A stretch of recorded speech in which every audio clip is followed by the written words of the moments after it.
good afternoon, and good evening. My name is Stefano Polidori from the ITU, and I'm pleased to welcome you to the third day of our symposium on the Future Network Car 2023, co-organized with the UNECE. Without further ado, I'm very pleased to invite Mr. Roger Langtot to moderate our session today. Roger is the Director of Automotive Connected Mobility at TechInsight. He has more than 25 years of experience in technology industry as an analyst, journalist, and consultant. Among others, he advises the International Telecommunication Union by writing thematic blogs and helping in organizing this symposium on the future networked car. Really pleased to welcome Roger. Please tell us more about your session 3 today. The floor is yours. Thank you very much, Stefano. So let me dive right in here. We have a lot of ground to cover and a lot of speakers to get to. The issue we're taking on is automated driving. Full automation of the driving task appears tantalizingly close. Multiple use cases are emerging simultaneously, revealing potential paths to market, adoption, and consumer acceptance. The evolution of these use cases will determine the future of automated driving. This panel will review the emerging ADS applications, consumer vehicles, commercial vehicles, delivery vehicles, shuttles, robotaxis, to better understand the challenges and opportunities associated with ADS technology and the state of development and market adoption. To get this conversation started, we have Edward McGlone, Einride's Senior Director of Government Affairs in North America, who focuses on automation policy, safety, and freight electrification programs. He has advised cabinet secretaries, members of Congress, and public agency executives on issues ranging from legislative affairs to climate policy and transit operations. He has passed landmark legislation at the federal and state levels and is a keen strategist. Previously, Edward helped pass the Infrastructure Investment Act and Jobs Act as the Deputy Assistant Secretary for Congressional Affairs, serving Transportation Secretary Pete Buttigieg. He also served as senior staff to the U.S. House Committee on Transportation and Infrastructure, covering a wide portfolio of issues. Edward, please take the floor. Thank you, Roger. It's my pleasure to be here, and I appreciate the invitation to present on behalf of Einride. Get my slides set up here. Excellent. Thank you. As Roger said, my name is Edward McGlone. I'm the Senior Director of Governmental Affairs for Einride North America. We believe at Einride that the future of freight is electric, it's autonomous, and it's digital. That in the future, your goods will be moving through an interconnected network of zero-emission vehicles, some autonomous, others driven by humans, rooted and supervised by a digital backend. And as it happens, that future is today. Einride is developing the future of freight with our unique purpose-built autonomous electric freight truck, designed to have no cab, no steering wheel, brakes, and most importantly, no gas pedal. Einride's autonomous electric truck is the future of freight. We believe that by integrating human supervision with automated vehicle driving systems, keeping a human in the loop at all times, we can build and integrate the world's greatest network of electric autonomous freight systems, delivering high quality service to our customers while simultaneously providing high degrees of safety and preserving and improving the role of truck drivers in the industry for today, tomorrow, and into the future. Founded in 2016, our mission is to eliminate carbon emissions and rebuild the freight industry. Today's shipping industry doesn't work. It represents a disproportionate share of emissions relative to vehicles on the road. The United States, for example, heavy-duty freight trucks represent only 5% of vehicles, yet nearly 1 in 4 transportation emissions are originated in freight transport. This is absolutely unacceptable, and it's an industry that is ripe for electrification and for automation. By going electric with Einride, customers have been able to reduce emissions by 95% by employing green energy and fully zero-emission freight services. Our mission is to eliminate carbon in the freight ecosystem. To get there, that means you must also re-envision the transportation ecosystem as a whole. From Einride's perspective, that means developing an entire network of products, not just the autonomous truck. If you were to rebuild the freight industry and think of it from the ground up, what are the pieces that you need? Well, first and foremost, the future of transportation should be built on the future fuel. That is electric. Second, there should be autonomous operations able to integrate within the operating environment that exists today, as well as the integration of human-driven trucks, fulfilling roles that perhaps an automated truck is less well suited for. Additionally, you of course need to build a network of charging. And then most importantly, you must also have the digital backend to support this. Integrating autonomous and electric trucks into an existing freight ecosystem means rebuilding that ecosystem. You can't just replace one-to-one a diesel truck driven by a person with an autonomous electric truck. Likewise, a human-driven electric truck has different requirements than a diesel truck, and thus you must begin by changing the way that the system works. First and foremost, on the autonomous side of things, the transition starts with the driver. Enright has reinvented the role of truck drivers, taking them out of the cab and putting them behind what we call our remote operating station. What we've done is we've put truck drivers front and center in the development of our autonomous trucks by building from the ground up a vehicle that is never intended to have a human on the inside of it. This operating system allows for improved safety, lines of sight, visibility, and performance of the vehicle. It's also maximizing the available capacity and storage for freight inside of the vehicle's body. Our remote operators provide a vital safety role by having a human in the loop. They supervise the operation of the vehicle and the telematics. They make sure that they're troubleshooting anything that might go wrong. And they are able to help assist the vehicle in situations where it may not know what it is supposed to do. These new roles for truck drivers also ensure an improved and increased longevity opportunity for truck drivers in the autonomous operating world, a grave concern for representatives of truck drivers in both the US and in Europe, where we operate. Over time, Enright will be deploying and integrating an interconnected grid of autonomous and electric freight services with charging hubs or grids that serve our customers as need. This allows us to provide a range anxiety reduced freight system that runs exclusively on electric, is able to meet the demands of an ever-evolving supply chain with just-in-time manufacturing and critical demands on reliability, and also being able to solve for the driver shortage that is a crisis both in the US and in Europe. The autonomous trucking market is ripe for opportunity, representing nearly $7 trillion in the United States. $7 billion in the United States. The freight market is one of the greatest opportunities to make change here in both the US and in Europe. These are operations that oftentimes run less than 250 miles, are able to easily access electric technology without changing much in the way that routing happens, and offer opportunities to provide autonomous vehicles on the immediate term that are able to replace drivers in highly repetitive and easily automated situations. So as we begin to think about the future of freight, Enright believes that the future is autonomous, it's electric, and it's digital, and that integrating these services will be the way to make that happen.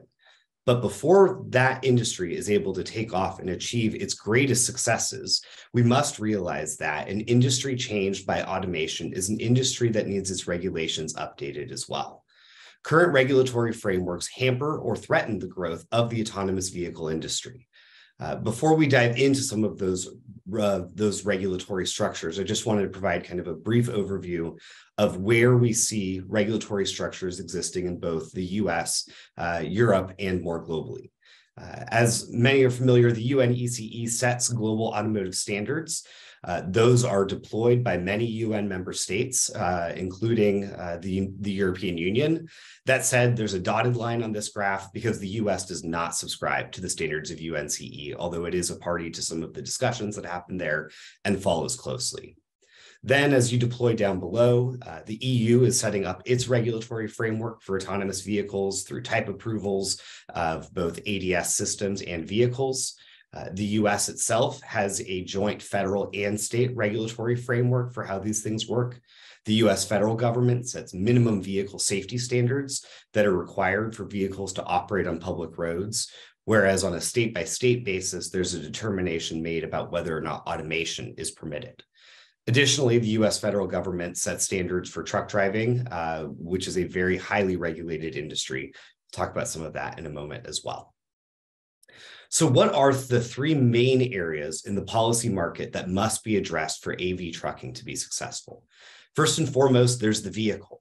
There need to be changes to regulations to allow for innovative vehicle designs, such as NRIDE's purpose-built autonomous electric truck, as well as other purpose-built autonomous vehicles that no longer envision the incorporation of a human inside of them. There needs to be a rethinking of how regulations apply to truck drivers when no one is driving the truck. There are safety standards that are there for operators. There are considerations about how remote supervision plays a role in that market. And then lastly, there is a question about day-to-day operations. Reporting, roadside activity, load securement, and others are major questions that the trucking industry needs to work through with regulators in order to be able to reach full deployment of the automated vehicle industry. So starting with vehicle standards, there's really three key questions. First, how do we define vehicle safety standards in an automated age? Second, how does the ADS system itself become integrated in the automotive safety standards? And third, how do we allow for standards to adapt between a testing scale and a full-on deployment operational scale with thousands or tens of thousands of vehicles? So starting with the vehicle design itself. In the United States, for example, vehicles are regulated by the National Highway Transportation Safety Administration, which has a set of regulations governing what a vehicle must have to be considered safe. These standards are predicated on protecting the occupant of the vehicle and are less focused on the external factors of the vehicle and how it interacts with others. There are, of course, headlight, turn signal, and other standards that are required in order for vehicle markings that are required to guarantee safety and visibility of the vehicles. But the most significant depth and breadth of regulation relies on what happens to people inside of the vehicle in case of a collision. Removing a driver and removing passengers from the vehicle, such as an autonomous freight vehicle, all of a sudden changes that equation. Removing unnecessary and ancillary equipment like seat belts, airbags, steering wheels, and rear and side view mirrors is an essential part of the design element for purpose-built autonomous vehicles, yet conversely sets them up to be immediately considered a technical violation of the motor vehicle safety standards and makes them ineligible to operate on a daily basis on public roads. This is a major impediment to the market. It also threatens the creation of these new types of vehicles in the United States, limiting economic competitiveness and incentivizing the establishment of an intellectual economy for this type of vehicle outside of the United States. In Europe, there is a greater level of flexibility. The exemption process is faster, it's easier, and it permits domestic manufacturing of non-conforming vehicles, which the United States' regulatory code does not. Thus, there is a competitive advantage for AV developers to base themselves in Europe and develop their technology there before entering the US's highly regulated and slow to respond regulatory market. Then we think about the ADS development itself. In the EU, where they're developing a type approval process that allows for AV developers to either type approve the vehicle, the automated driving system, or a combination of the vehicle and automated driving system, the US does not currently have a clear regulatory hook to regulate the development and deployment of automated driving systems on vehicles that are conforming with existing motor vehicle safety standards. This is why you see the vast majority of automated vehicles that are being developed and tested on public roads in the United States today look exactly like the passenger and freight vehicles that are on the road as well, because they're installing ADS systems on there. NRIDE, of course, has taken a different pathway. Others you'll hear from today have also taken separate pathways and are entering regulatory processes to be able to actually test and deploy vehicles at a medium-sized scale. This regulatory system, though, is slow and non-responsive. It doesn't adapt to changing technologies, and it doesn't foster the innovation economy necessary in order to permit the rapid development and ultimate deployment of automated driving systems. Lastly is the question about testing versus operational scale of regulations. The industry has been very clear to regulators in both continents that a clear set of regulatory standards and frameworks is necessary to permit the industry to thrive, to allow for the massive investment that's required both in technological development as well as manufacturing capacity. That said, some of the regulatory questions, particularly surrounding drivers, which we'll discuss in just a moment, require a level of flexibility as the use cases for these vehicles adapt, as different approaches to the industry adapt, and as the realities of autonomous operations scale over time. Thus, there needs to be a clearer and easier pathway for ADS systems and automated vehicle developers to bring vehicles to test and then ultimately bring vehicles to market at a whole-scale level. Now, when I say, when does a driver stop becoming a driver? It seems an odd question in an industry where you're talking about a driverless ecosystem. But that said, virtually all autonomous vehicle developers have some form of human supervision or intervention as part of their systems. That doesn't mean that humans are sitting behind the steering wheel or behind a virtual steering wheel, but it does mean that there is somewhere a human paying attention to the operation of that vehicle, and they are able to provide support and assistance to it. That may take the form of route planning and advice. It may take the form as assuming manual control when a vehicle exits its operational domain design. It may include the ability to just monitor vehicles and alert a local operator that they need to go and collect a vehicle that is having issues. That said, human supervision of automated vehicles is a core feature of the product. At Enride, we believe that regular and intense human supervision through remote operation is necessary. Enride's remote operators are trained truck drivers. They have multiple years on the road, and we hold them to the same vehicular and testing safety standards that truck drivers themselves face. However, they don't actually drive the vehicle. Their role is to use their human expertise as truck drivers to observe and monitor the vehicle and be able to predict if there may be issues that need to be addressed, troubleshoot those, and manage that. That said, regulatory frameworks don't yet know how to address the specific question of when is a driver no longer a driver. In the US, the Federal Motor Carrier Safety Administration is asking, in fact, this very question at the moment. There's a supplemental advance notice of proposed rulemaking that gets into the question of human support for automated vehicle operations. They've identified two classes of human intervention with automated vehicles in the freight sector. First would be a remote operator or teleoperations type role. That person may be able to conduct certain elements of vehicular driving, but is not responsible for the daily and routine operations of the vehicle. The other position they describe as remote assistant is a person whose role is merely to support the vehicle in its operation with path making, route planning, or other adaptations that may arise while the vehicle is deployed.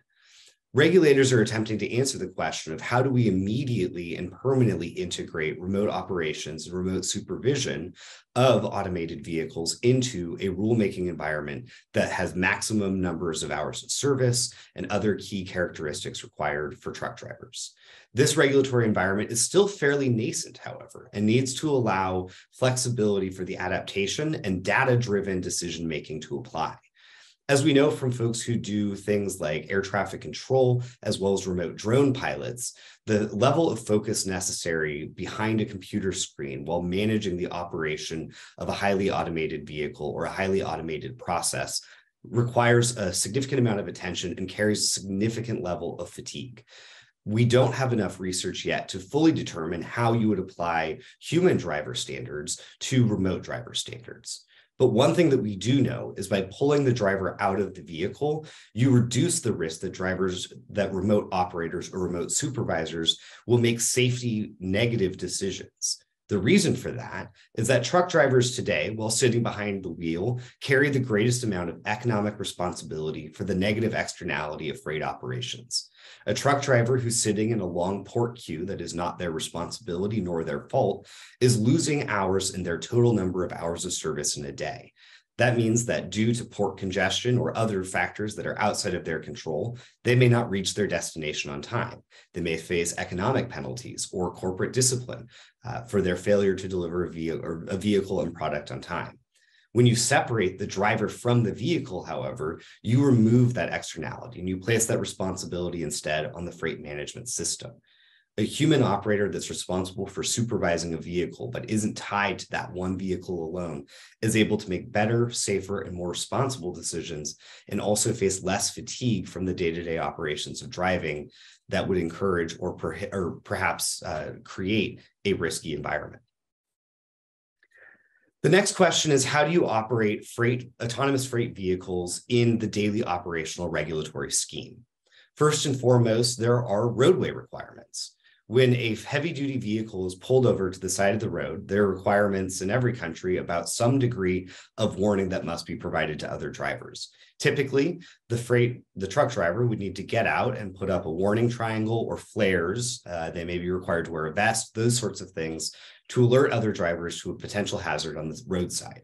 If there's no one inside of the vehicle, however, how does that get addressed? A couple of AV developers have recently applied for an exemption in the United States for deployment of warning triangles that has a different approach to that. One group has studied the potential of using drones to be able to fulfill that responsibility, deploying those types of roadside warnings and flares in an automated fashion. The next level is inspection. Commercial motor vehicles are subject to inspection on a regular basis to ensure that both compliance of the driver with minimum hours of service, rest and meal breaks, and those sorts of things, as well as that the vehicle itself is in a safe and secure fashion, that the load inside has been appropriately secured to reduce the risk of the vehicle tipping over or having an unsecured load that could create dangerous operating environment as a whole. How you conduct inspections of automated vehicles without someone inside remains an open conversation in the industry. There are groups, however, that are working on being able to digitize some of the records that must be transmitted, allow access to interior video feeds that would be able to fulfill the visual inspection requirements, and the establishment of pre-trip inspections for automated vehicles and how that data gets transmitted as well. The next question on daily operation is the business model. Different AV developers have taken different tactics. And what I mean by that is, how does the ownership of the automated vehicle transfer? In Enride's case, we own our vehicles and we operate them on as a fee for a service type business model.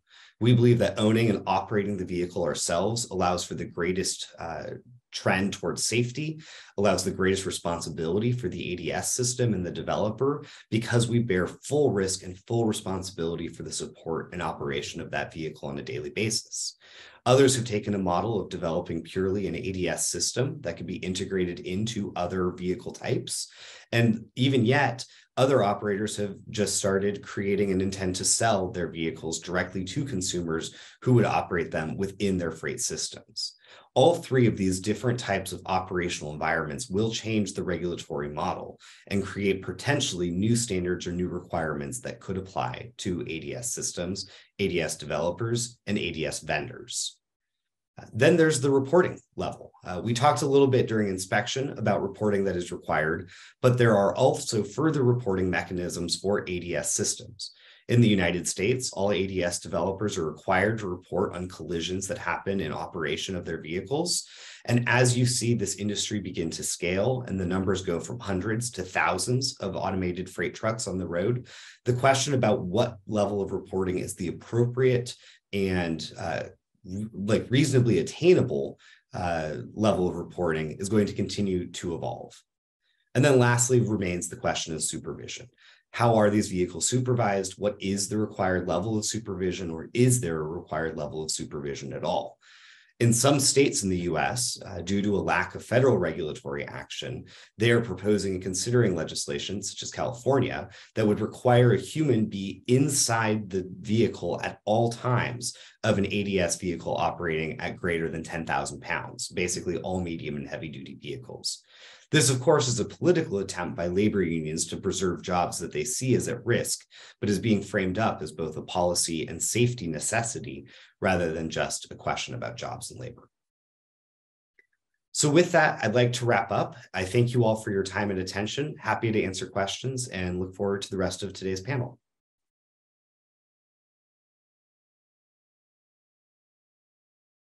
Thank you very much, Edward. I have so many questions. We're going to save them for the panel discussion. At top of my mind is, deployment status, but I'm sure that's going to be a detailed response. The core question I think that you raised is the ability to bring purpose-built vehicles to market, and I have a feeling that Carter Stern will have some thoughts on that subject. And we did get a question from tying back to yesterday's panel where Missy Cummings said that teleoperations is a no-no. I hope Missy is in the audience today because she might get an education. But on to our next speaker. Again, thank you, Edward. So Ridhikar Vijay is from Autonomy. He's a member of the Forbes Technical Council, Consumer Technology Association, IEEE Consumer Tech Society, National Retail Federation. With 57 plus patents and 14 years of experience in autonomous driving and robotics and managing Aptiv's and BMW's urban autopilots and L4 autonomous cars, he is leading one of the most talked about delivery robotics companies at CES and NRF 2022. He is co-founder and CEO of Autonomy. Under his leadership, the company ranked as top 50 most innovative robotics company and also won Plug and Play Summer Summit to be one of the best mobility startups in 2021. So Ridhikar, please take it away. Yeah, hi everyone. So first of all, thanks for the opportunity, and it's a very interesting panel today. And just let me check if you can hear me, right? Okay. So today, apart from the wonderful panelists which we have, one of the most important things which we are discussing here is about various use cases which autonomous mobility can have. And one of the most important ones which we are focusing on today is around autonomous delivery robots. So let's while we were addressing of what these robots will do, but if we look at the market opportunity broadly, it comes about a huge scenario of labor shortage. So we are in the midst of a massive labor shortage, and because of that labor shortage, there has been a spike increase in the hourly wages. So just to get you some numbers, it's around like $9 to $12 before 2021 as hourly wages, and now it is running between $18 to $25. And what that means is it's a 100% spike. And at the end of the day, businesses, whether enterprises or end customers, are feeling the heat of that huge or high delivery fees. So we are trying to solve that problem with specific scenarios or use cases of our robots. So we have these autonomous delivery robots, which we call Autobots.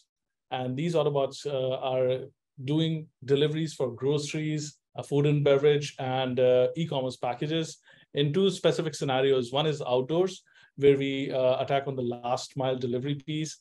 And the other one is curbside deliveries. It's a transition from an inside a store or a restaurant to the outdoors in the parking lot. So curbside pickups, last mile deliveries is something which we are doing for outdoors. And both the scenarios are more tied down to a space which is called hyperlocal. So we are talking about distances which are not too long, but anywhere between 1.5 to 2 miles. And then the next one is indoor mobility, where we are talking about places like airports, which are highly dynamic in nature, although the infrastructure might be a little restrictive or controlled.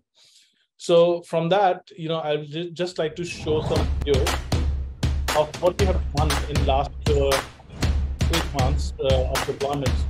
So we place these robots in multiple scenarios in Europe, North America, and Turkey, for both indoor and outdoor testing and deployment. So we are testing our autonomous capabilities in both bright sun, snowfall, and snow as well. So all these scenarios have been deployed, tested, and we have been in the industry since last 2 years now. For example.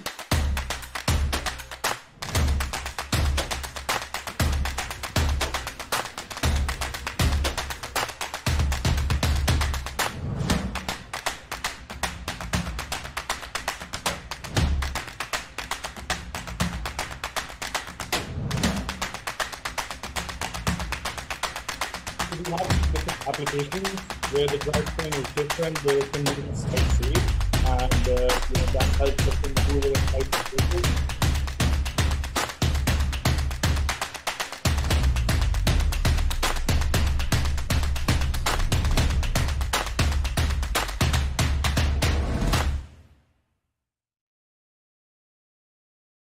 So I think this is what we're doing when we talk about the airports and outdoor deliveries. And, we have taken an approach where right from the day one, these robots are autonomous.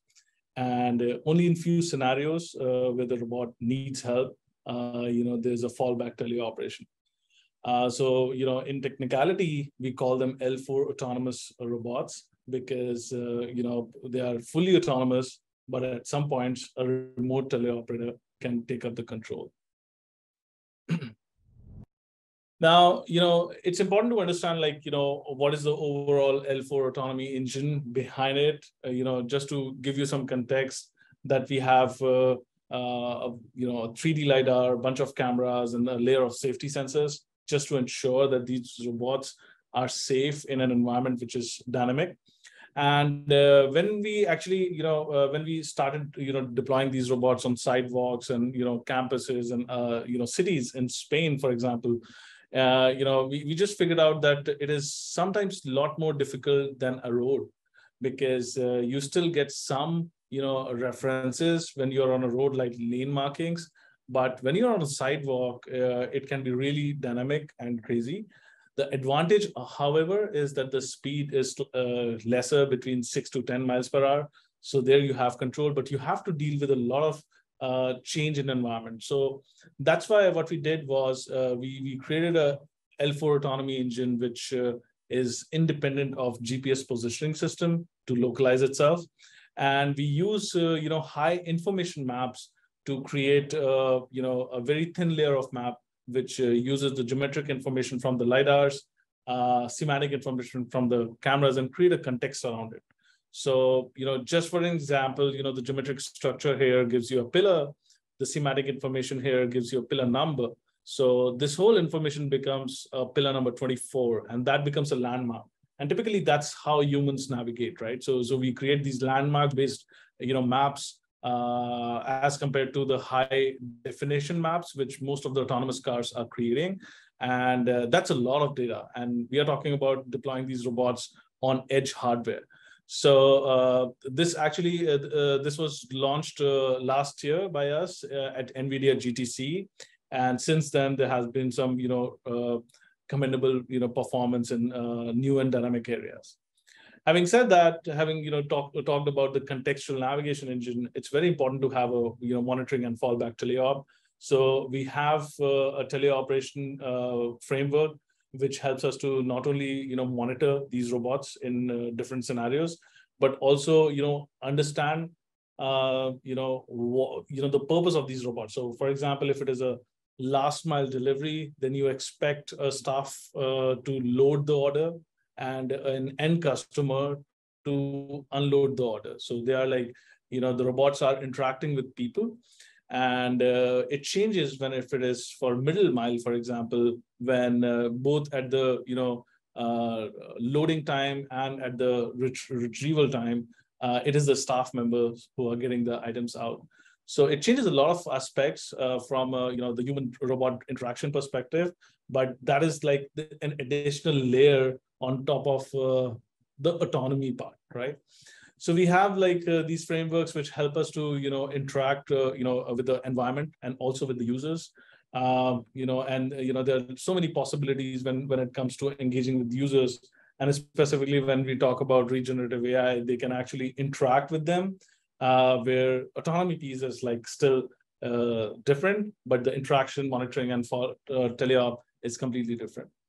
Another thing is like, we do have screens on the robot, so that helps us to, create content, put ads, which is another, aspect of the overall system. Now, why it is important is like, we have so many different type of robots which are there out in the market, and, there are so many propositions which are possible. So we have, few delivery robotics companies who have their own app, and you have to have their app to, order something and deliver and get it delivered by robots. But, another approach is that you make it agnostic and you integrate with any app aggregator or a, restaurant or retailer's, default app, and then, plug and play, a fleet of robots for their delivery purposes. That's exactly what we are doing, the latter. At this point in time, if we look at like the integrations, we have been like working with many customers across the globe. So deployments right from US, Canada, Spain, Rome, Norway, and Middle East.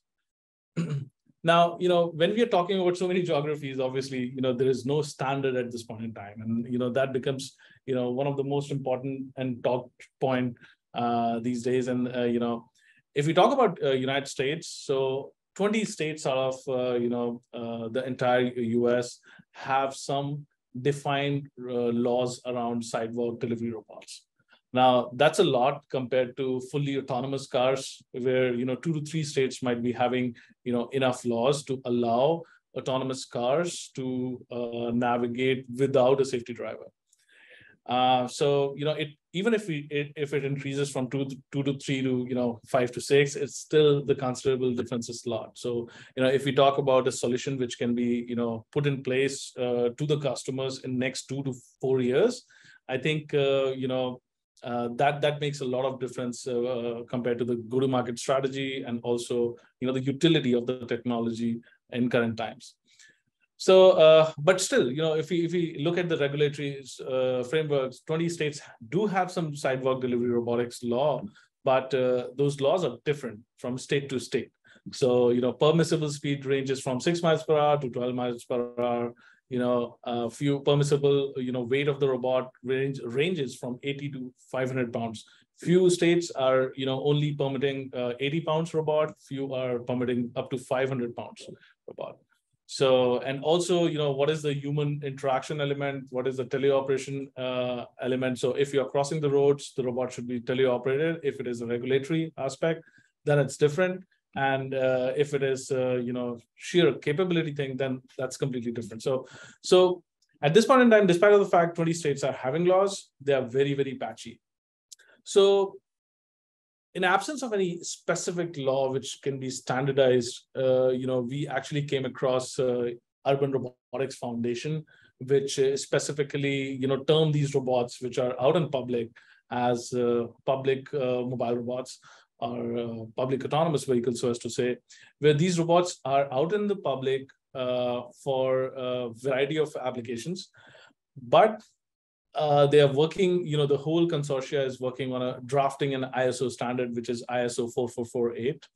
And, the overall, consortia is coming together right from municipalities, because the local authorities, municipalities have, they have a huge role to play when, the regulations are, getting formed. At the same time, robot makers, robot fleet operators, and also traffic planners. Now, just to give an example, a typical scenario when the robot is crossing a road. Now, no matter, how well your AI is, if, that you can read a road street signal as green or red, but these robots lie in the pedestrian category. So you have, especially in the US, you have to press a button to get your priority, crossing, in that particular scenario. So if the robot is not able to interact with the infrastructure, then it has to wait for 3 to 4 minutes to cross the road to let the signal turn green automatically.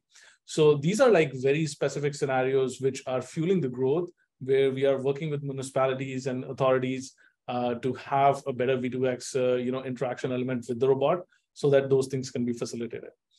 So still, a lot has to be done in terms of regulation. And, there are incremental regulations also. For example, right now for sidewalk delivery robots, there's still, around 22 states. And now we are also moving towards the bicycle lanes, which opens up a lot more possibilities, a lot more complications when it comes to other road users. So a lot, so we have to bring everybody together to form these rules around, forming regulations for these robots. Now, if you look at it, there are multiple companies in this space, right from Starship, Postmates, Kiwi, Coco, and us. Now, apart from the fact that, there are some differences, but the most important area which I want to highlight here is the level of teleoperation. Now, at this point in time, a lot of regulatory frameworks, make sure that you should, operate you should have a fallback teleoperation, which is fine. But there are some companies where the approach is completely opposite, that you go teleoperating first, and then you make it autonomous later. Now, what happens is when we have real life deployments, if there is a network lag, despite of any sort of technology which you use, if there are certain areas where the network is bad or it is dropping because of inclement weather, in those situations, teleoperation is not 100% reliable. So we are having a mix of L4 autonomous system out in the market, along with teleoperation for those scenarios.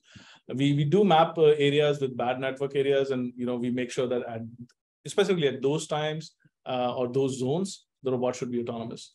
So I think there are so many strategies which are building up, and specifically when things are coming out of lab and getting into the real environment.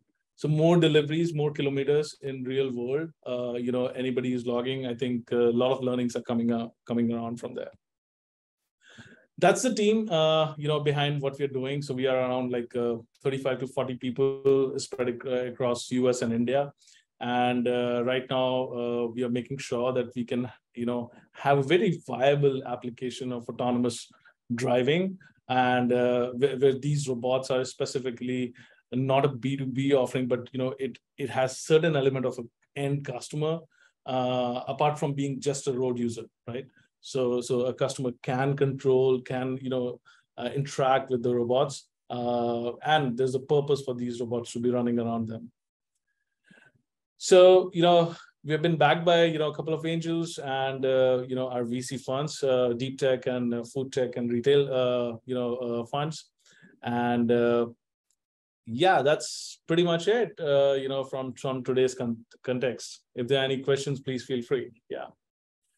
Oh, well, we'll have a panel discussion coming up, so don't go anywhere, Ridhikar, but some critical issues. I think you make a very strong point of participants in the sector starting with remote and maybe evolving to autonomous, as opposed to starting with autonomous aided by teleoperation.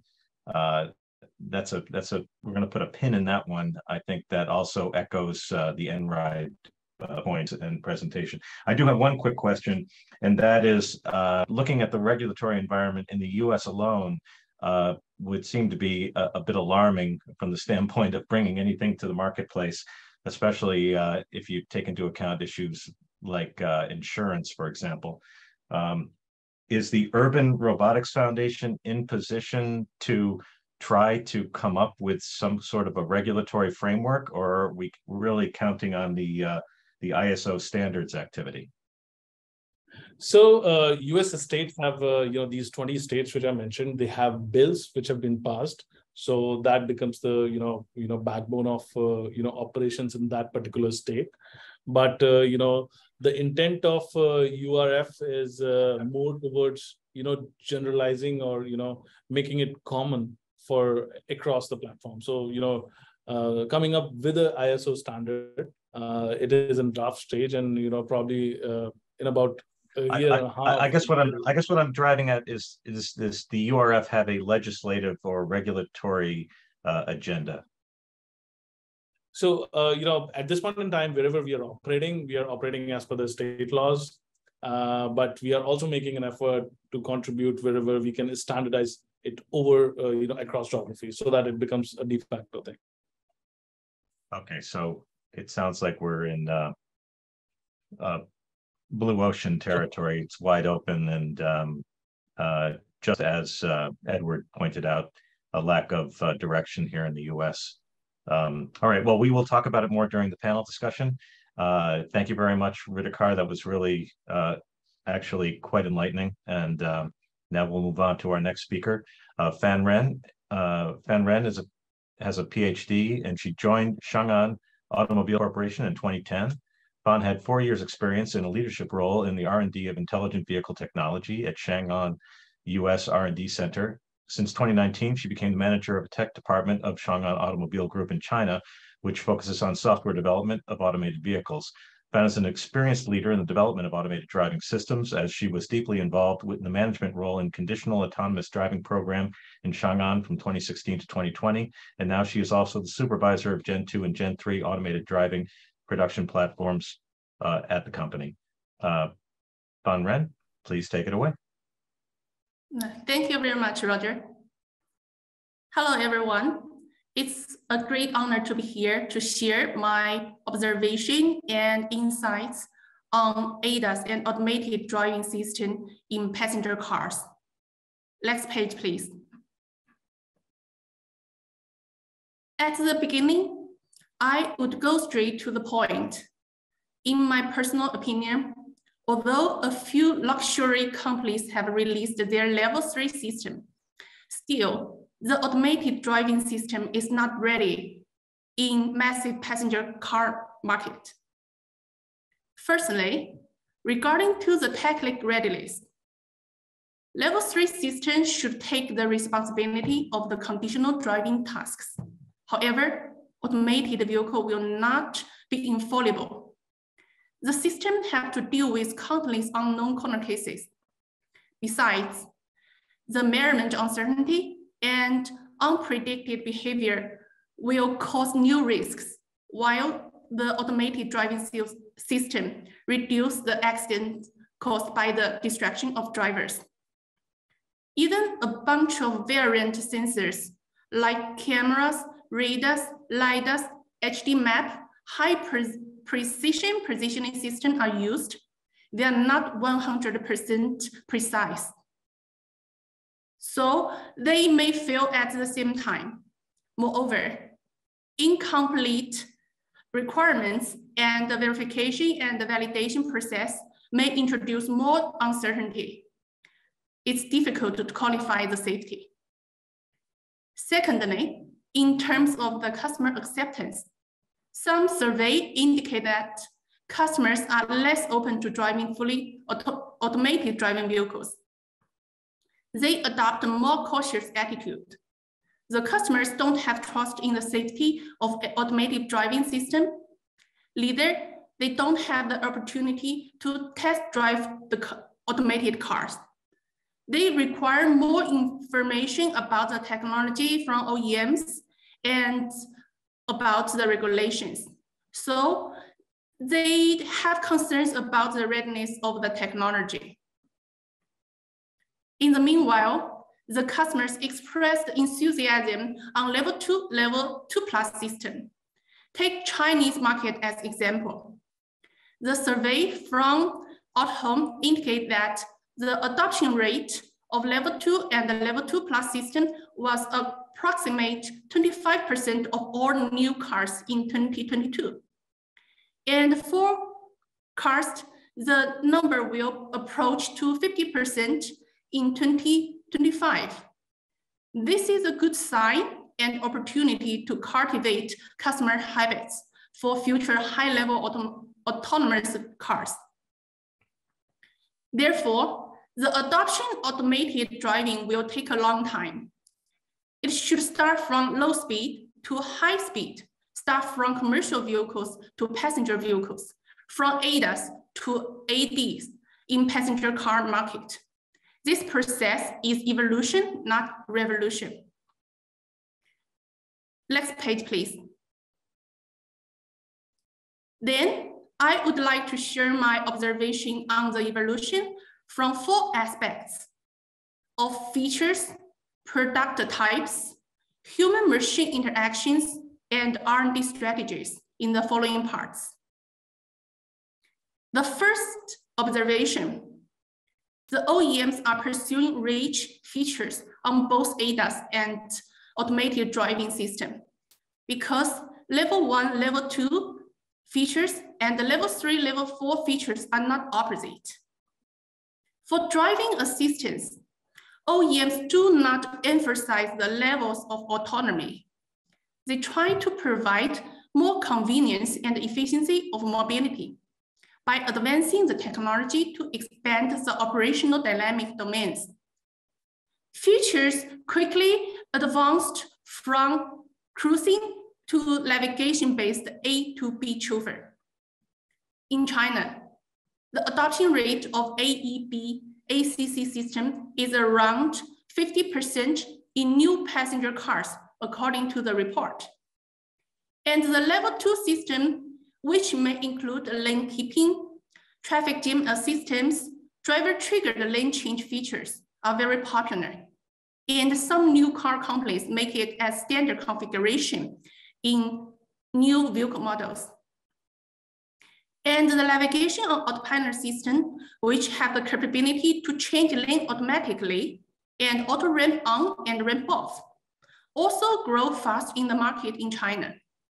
By 2022, more than 10 vehicle models released NOA features, and more than 212,000 NOA system was adopted. Besides, some industry pioneers are exploring to city driving assistance. City NOA features have been released on 2 vehicle models in specific cities in 2023.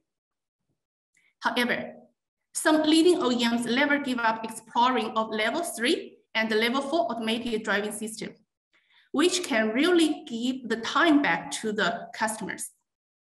The state of art, most of the part focus on low speed scenarios like traffic jam pilot, less than 40 kilometers per hour or 60 kilometers per hour, which allows the driver hands off and eyes off.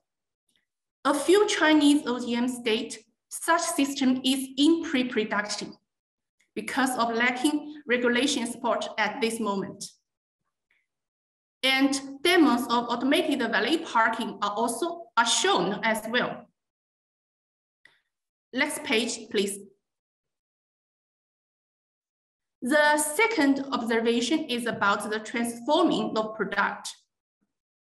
In order to support more features and less cost, the vehicle electronic and electrical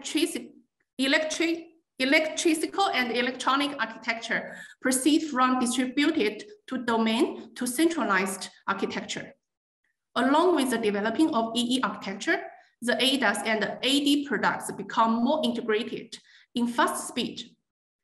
Earlier than 2018-2019, the driving assistance system are composed of separate ECUs. Then, new generation of chipset with good computational and cost efficiency are adopted. ADAS ECU integrate both the driving and parking assistance features in one box based on time deviation multiplexing mechanism. Or the smart cockpit controller integrates the parking assistance features since AVM already becomes standard configuration. Now, we can foresee some further integrated solutions are in progress, which integrate the driver assistance, parking assistance, and infotainment features in one box, and will cut more than 15% of the cost by estimation. Such type of production may be released in first half of 2024 in China. For level 3 and the level 4 system, the production type have the same trend, except the main AD controller. Redundant controller is designed to fall back to degrade when the main ECU failed. The redundant controller could be one smart camera or a dedicated domain controller. In the centralized architecture with ring-shaped network, no extra ECU is required because the zonal controller can play as a redundancy controller. Next page, please. The third observation is about human-machine interactions. To enhance users' trust, the system should let the drivers understand the perception capability. So the HMI system become more informative and intuitive. From single lane features like adaptive cruise control and lane keeping, the instrument panel unit shows very simple information about the host vehicle and the leading vehicle with distance information between them and etc. Then more information on multiple lanes are showed supporting the lane change features. Now, the surround reality solution reconstructs the lane level environment and surrounding road users, combining with navigation. The system also provides proper voice prompt, which make the driver better understand the driving mode. The level 3 system is main machine co-driving system. In addition, it requires driver monitoring system and hands-on detection to make sure driver in the loop. In case of the failure of the instrument panel and infotainment system, redundant way to alert drivers, such as vibrating seat belt and vibrating seat, are also used. Those factors I mentioned above, including surround reality UI, driver monitoring system, capacitive steering wheel, vibrating seat belt, have been all adopted on one vehicle with sales price around $30,000 US in China. Next page, please. The fourth observation is about the R&D strategy. To achieve long-term success, some OEMs consider the ADAS and automated driving is the competence power in future. They try to provide rich features and customer-centered service during the whole life cycle. So the vehicle platform must be easy to upgrade. The key differentiator is software. Besides, fleet data is also very essential. OEMs always have the strong competitive advantages of accessing to fleet data over those do not have that information. They can make use of fleet data to train the algorithm to know the failure rate and collecting specific scenarios data to validate the AD system. Therefore, OEMs have a better chance to advance their technology. Some leading OEMs change their R&D strategy, decoupling the software and hardware, reorganizing the company, or reinforming new ecosystem so that they develop strong in-house capability or form partnership with leading tech players. New co-development mode take place the traditional turnkey developing mode. Also, some level 4 players shift to provide key algorithm and software in this new ecosystem. Next page, please. In the last, hope you can get the takeaways. ADAS and automated driving systems are having fast evolutionary change, not revolutionary change. The features are getting advanced. The product is more integrated. The HMI is more intuitive, and the R&D strategy becomes software driven. Thank you very much. That's all, thank you. Okay, thank you, Fan. Thank you for those comments and insights. Can you provide some insight as to what is going on from a regulatory standpoint in China? For example, you talked about the driver monitoring systems. Is there a requirement there, for example, China NCAP or some other regulatory authority? So far, the driving monitoring system is not included in our so-called CNCAP 2022. But we can foresee that it will be included in the CNCAP 2023. Yeah, and for other regulation like which can support the level 3 driving system, we can see there's a draft, but it's not formally released to public. So we can talk it further in our panel discussion. Okay, so there's a draft level 3 standard. Yes. Or yes. Okay, all right. Well, thank you very much, and we will take that up in the discussion session. So thank you again, Fanren. Okay, our next speaker is Gerardo Interiano. Gerardo is Vice President of Government Relations and Public Affairs at Aurora. He is based in Pittsburgh and leads Aurora's efforts to help define self-driving policy and ensure self-driving vehicles are both developed and delivered on the road safely.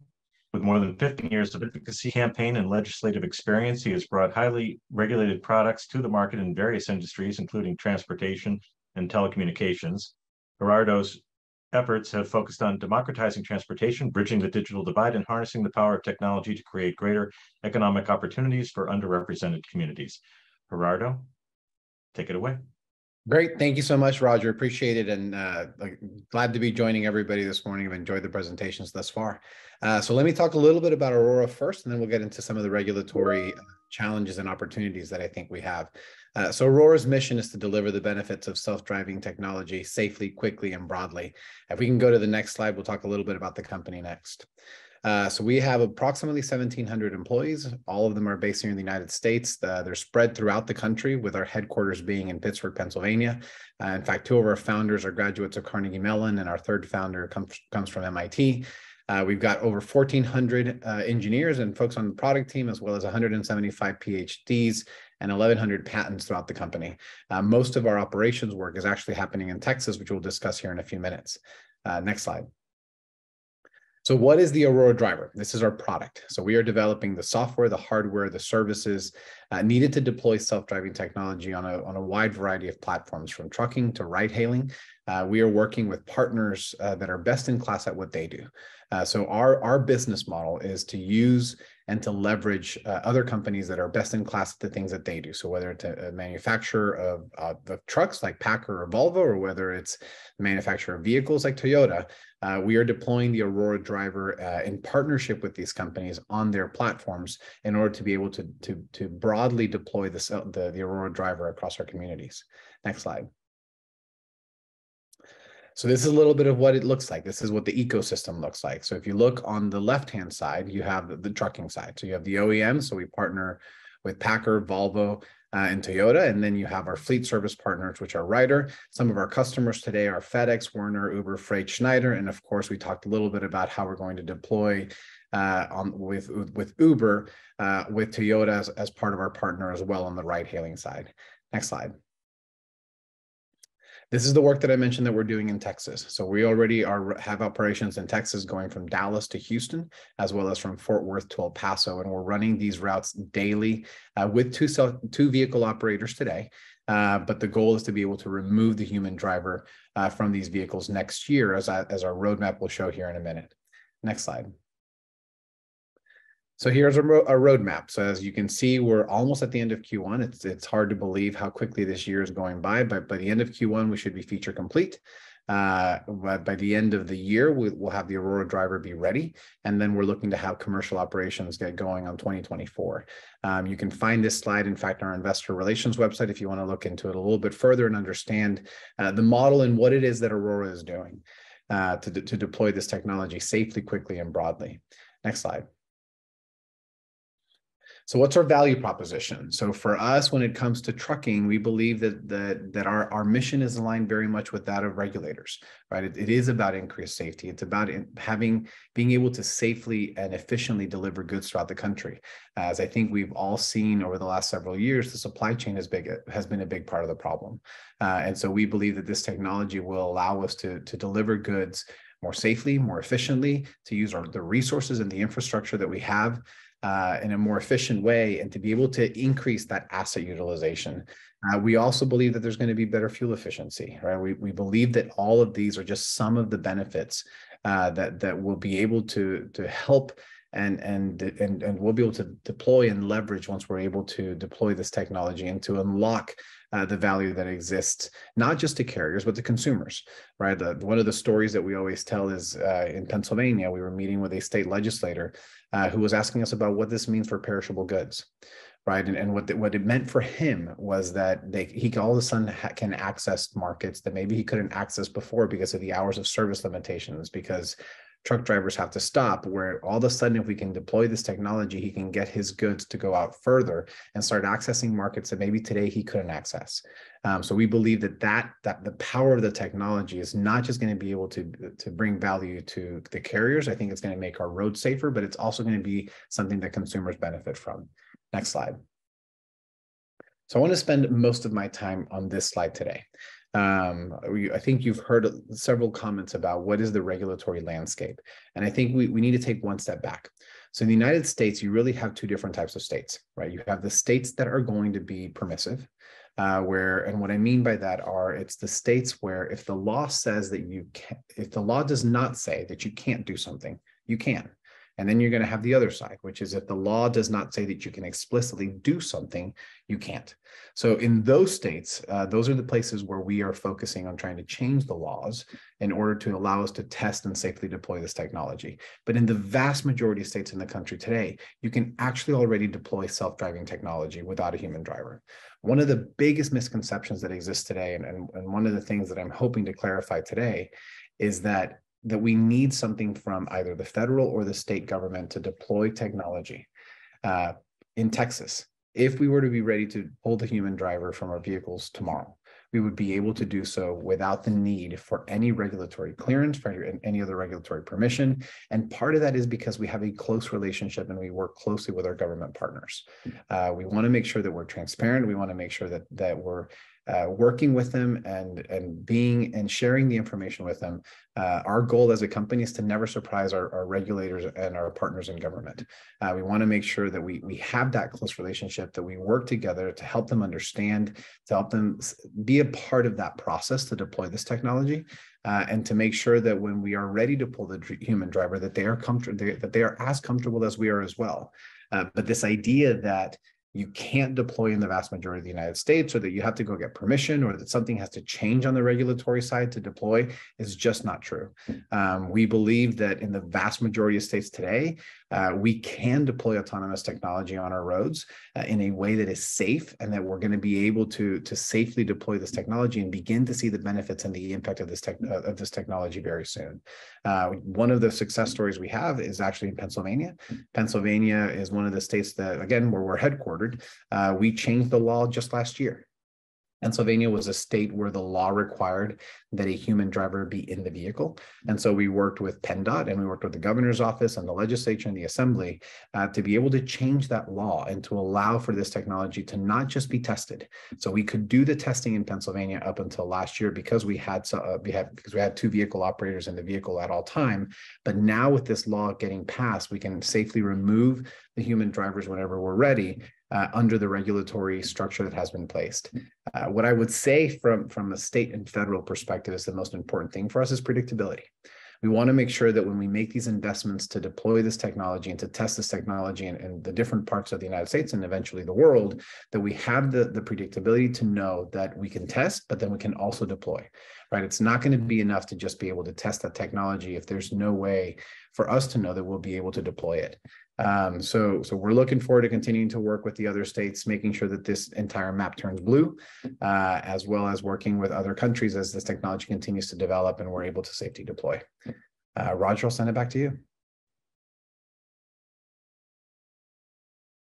That was too fast. I've got too many questions.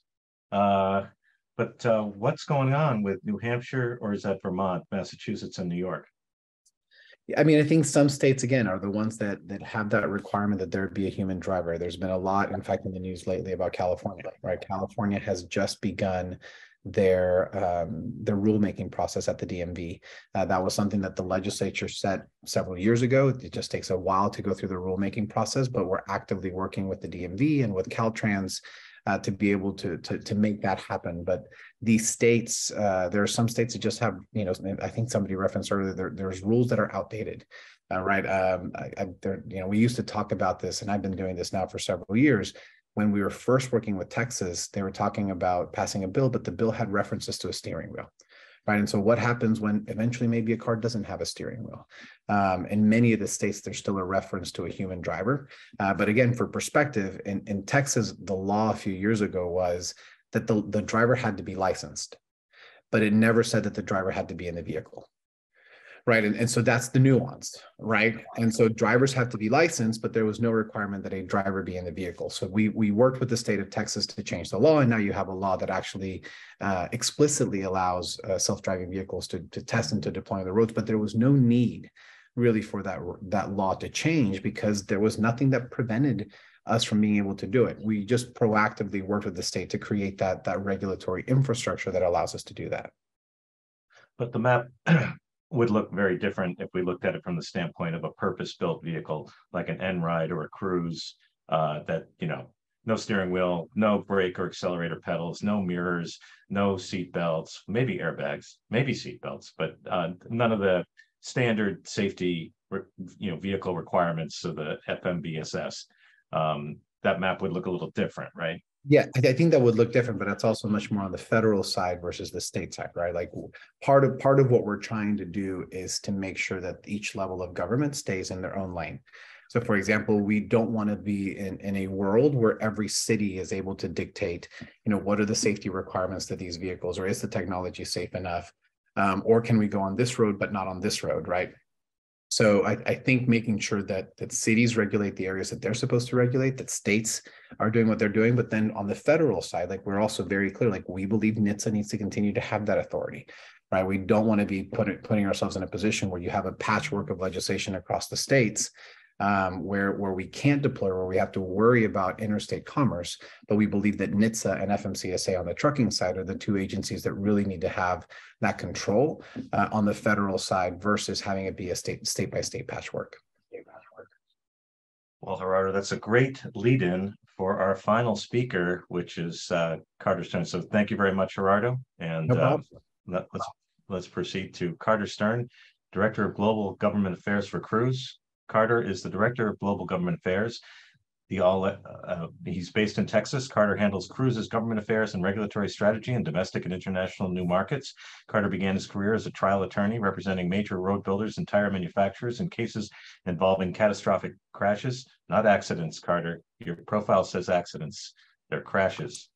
This work first piqued his interest in the mobility sector. This experience led him into the mobility tech space, including bike and scooter sharing, ride hailing, and now autonomous vehicles. Carter's career is focused on the intersection of technology, public policy, and the built environment to ensure that new mobility solutions address the unique and diverse challenges facing cities.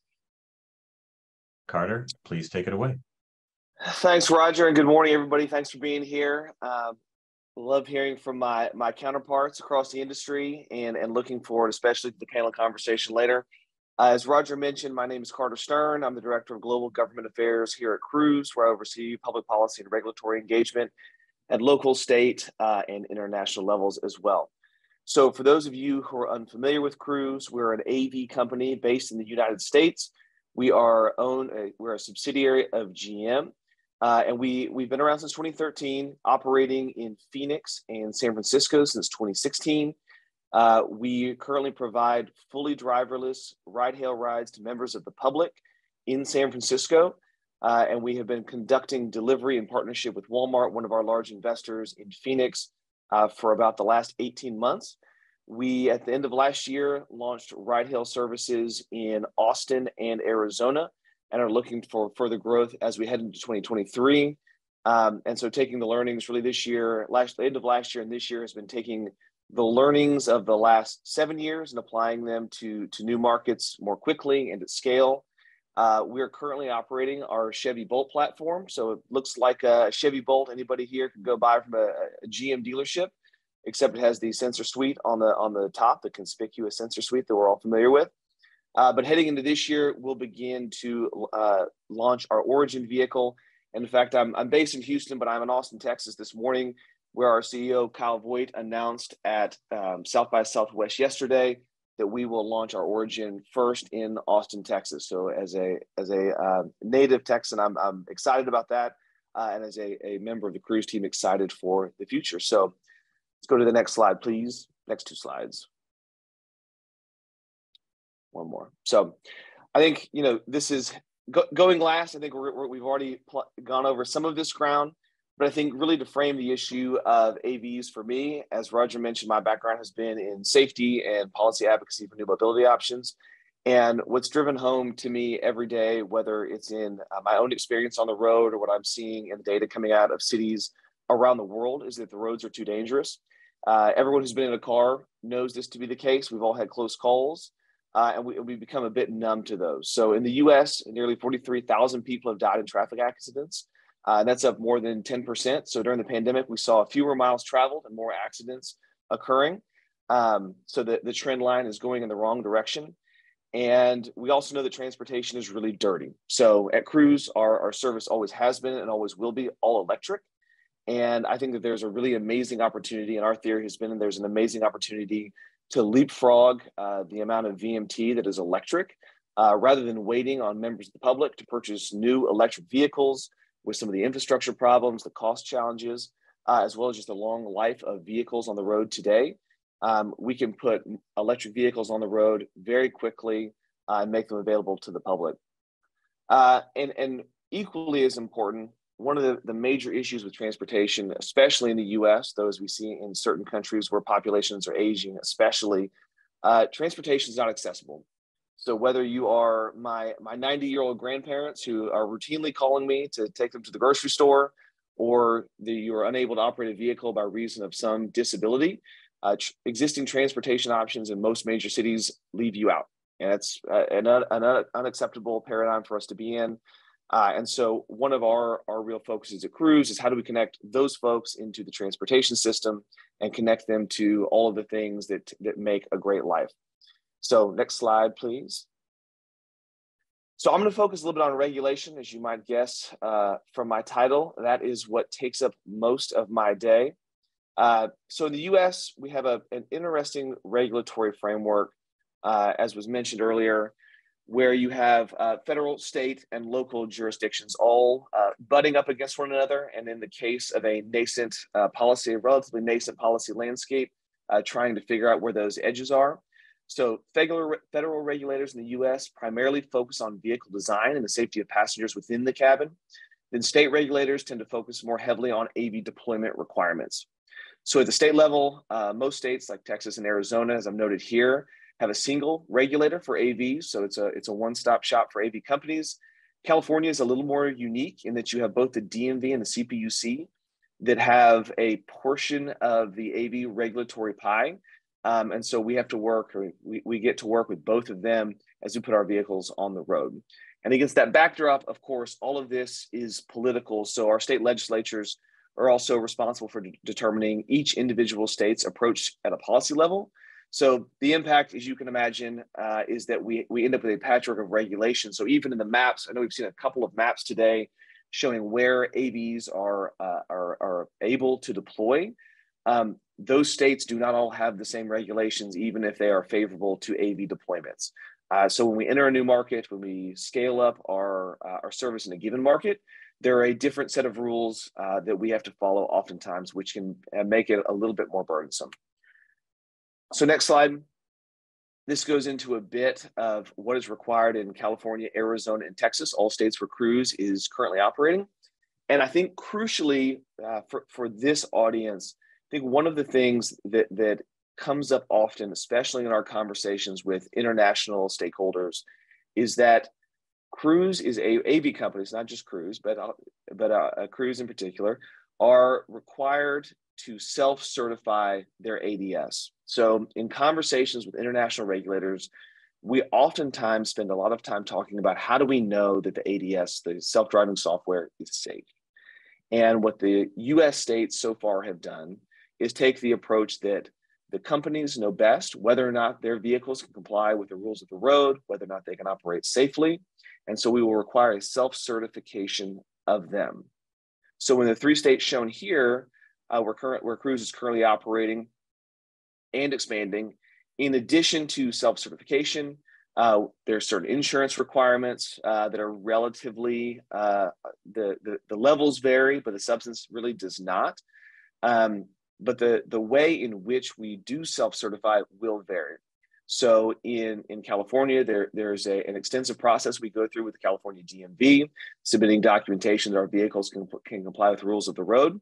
In Arizona, there is a web portal that we work through in close coordination with our folks over at AZDOT. And in Texas, it takes a more hands-off approach, where we are required, held to the same standard. However, we are not required to go to state regulators to receive permission before we begin operating on public roads. While we do work very closely with them, there is no permit that we are required to receive. Next slide, please. So at the federal level as well, there's a few different layers of oversight. The primary regulator for AV is NHTSA, which is under the DOT. So these agencies all promulgate rules and regulations and handle things like recalls and reviews of vehicle safety compliance.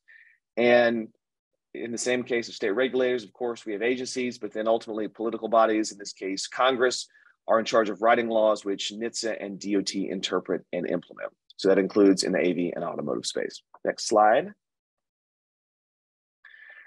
So we talked a little bit about novel vehicle designs, and I assure you, I'm not going to walk through this slide. The point is that it looks very complicated. So this chart shows an example of how NHTSA reviews purpose-built autonomous vehicles, which are really the future of the industry. You know, I think we've seen this initial stage of autonomous deployments using, as Cruise has done, using vehicles that are very much off the shelf.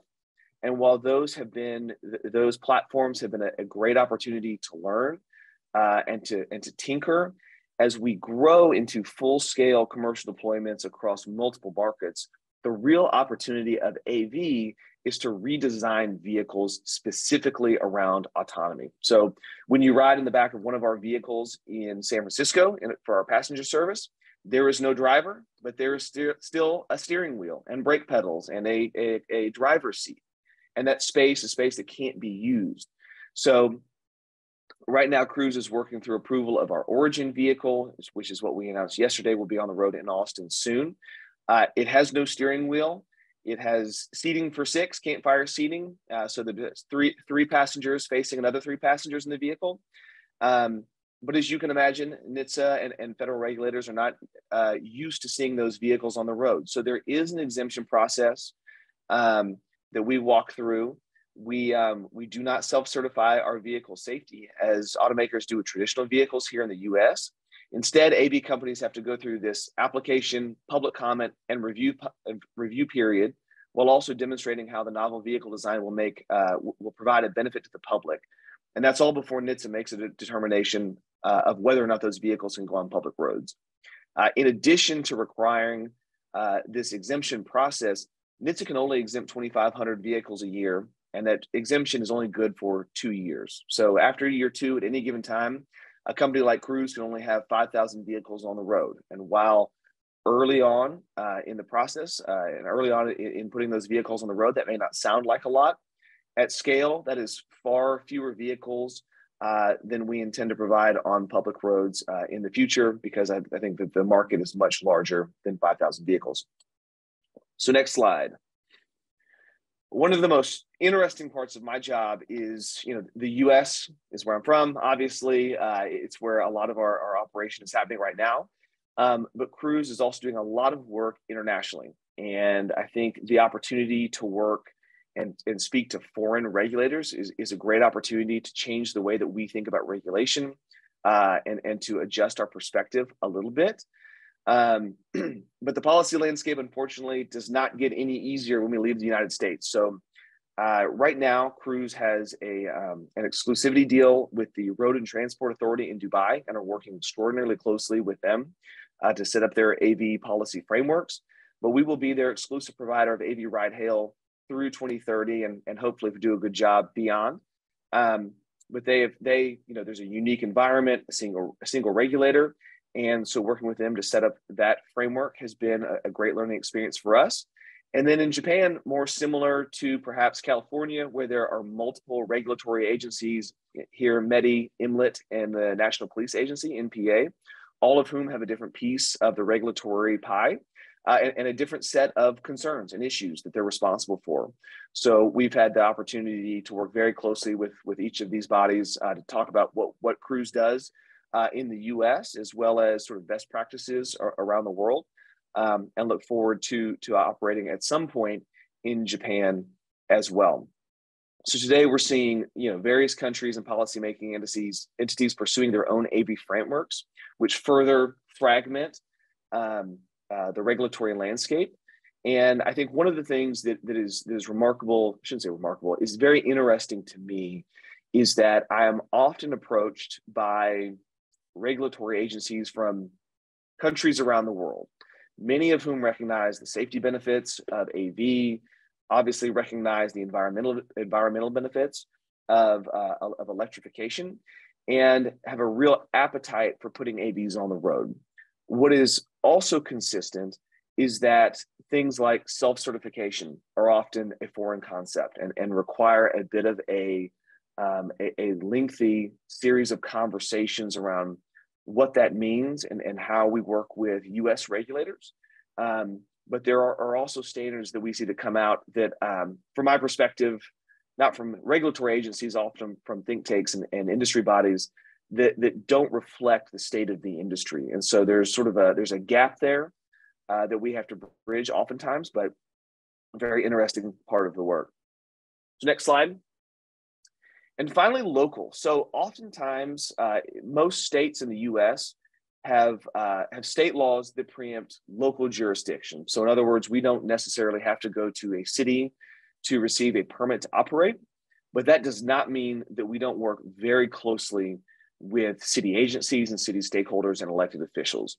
So we in all of the markets where we operate, after there's an AV framework set up, and once we've determined that we would like to launch in one of these cities, we then go to work with local agencies. So whether it's SFMTA in San Francisco, who operates the transit system there, and obviously has an interest in what our plans are and how we're operating, or police, who, if you've been pulling over human beings for 25 years and you suddenly pull over a vehicle with no one behind the wheel, you can imagine that's a bit of a jarring experience. So we make sure that we work with those folks so that they can feel safe, so that they understand what they're seeing out there on the road. And we create as little friction between those first responders and our vehicles. So this is ongoing work at the local level, regular engagement with city agencies. We do a lot of trainings for local police.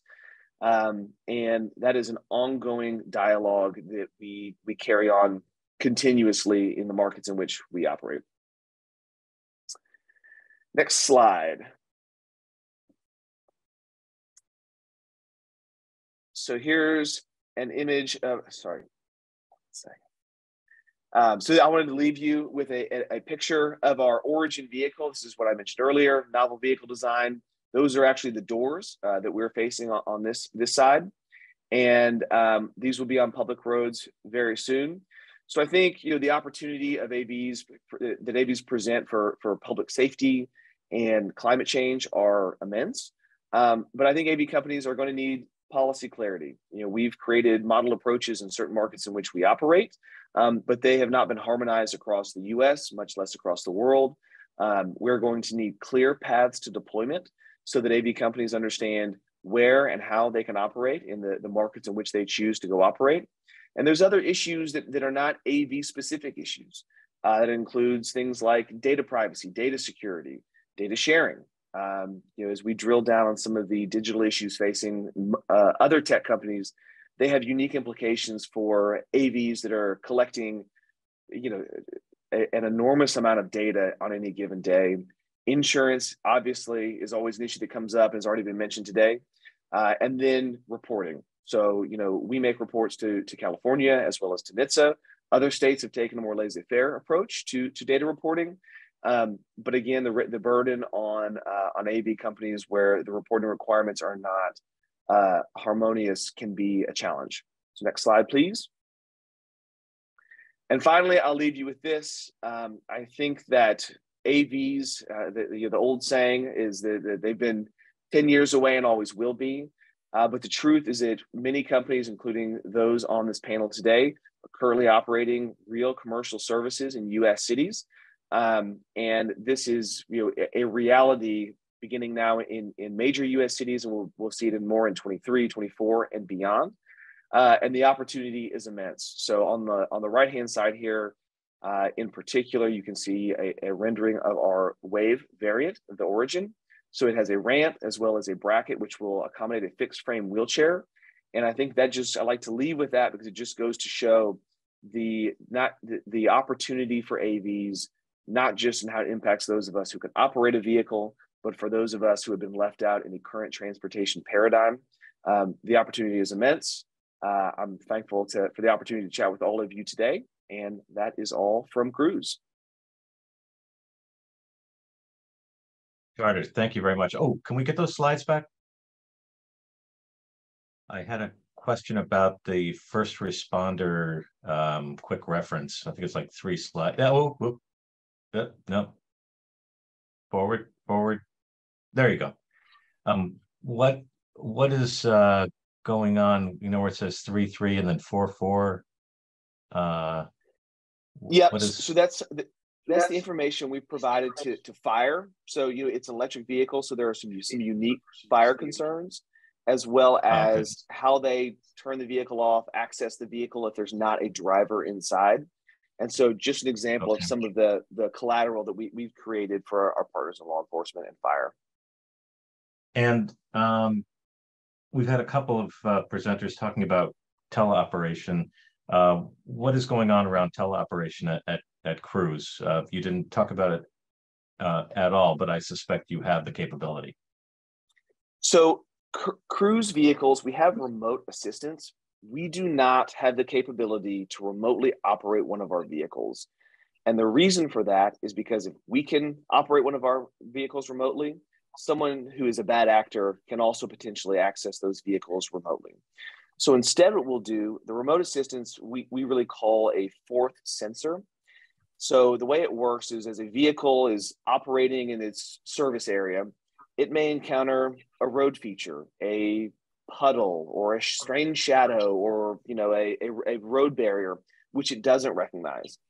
At that point, the vehicle has 2 options. It can either go into what we call a minimal risk condition, which it says to itself, I don't believe I can operate safely. I will immediately pull over to the side of the road and until further notice will not move.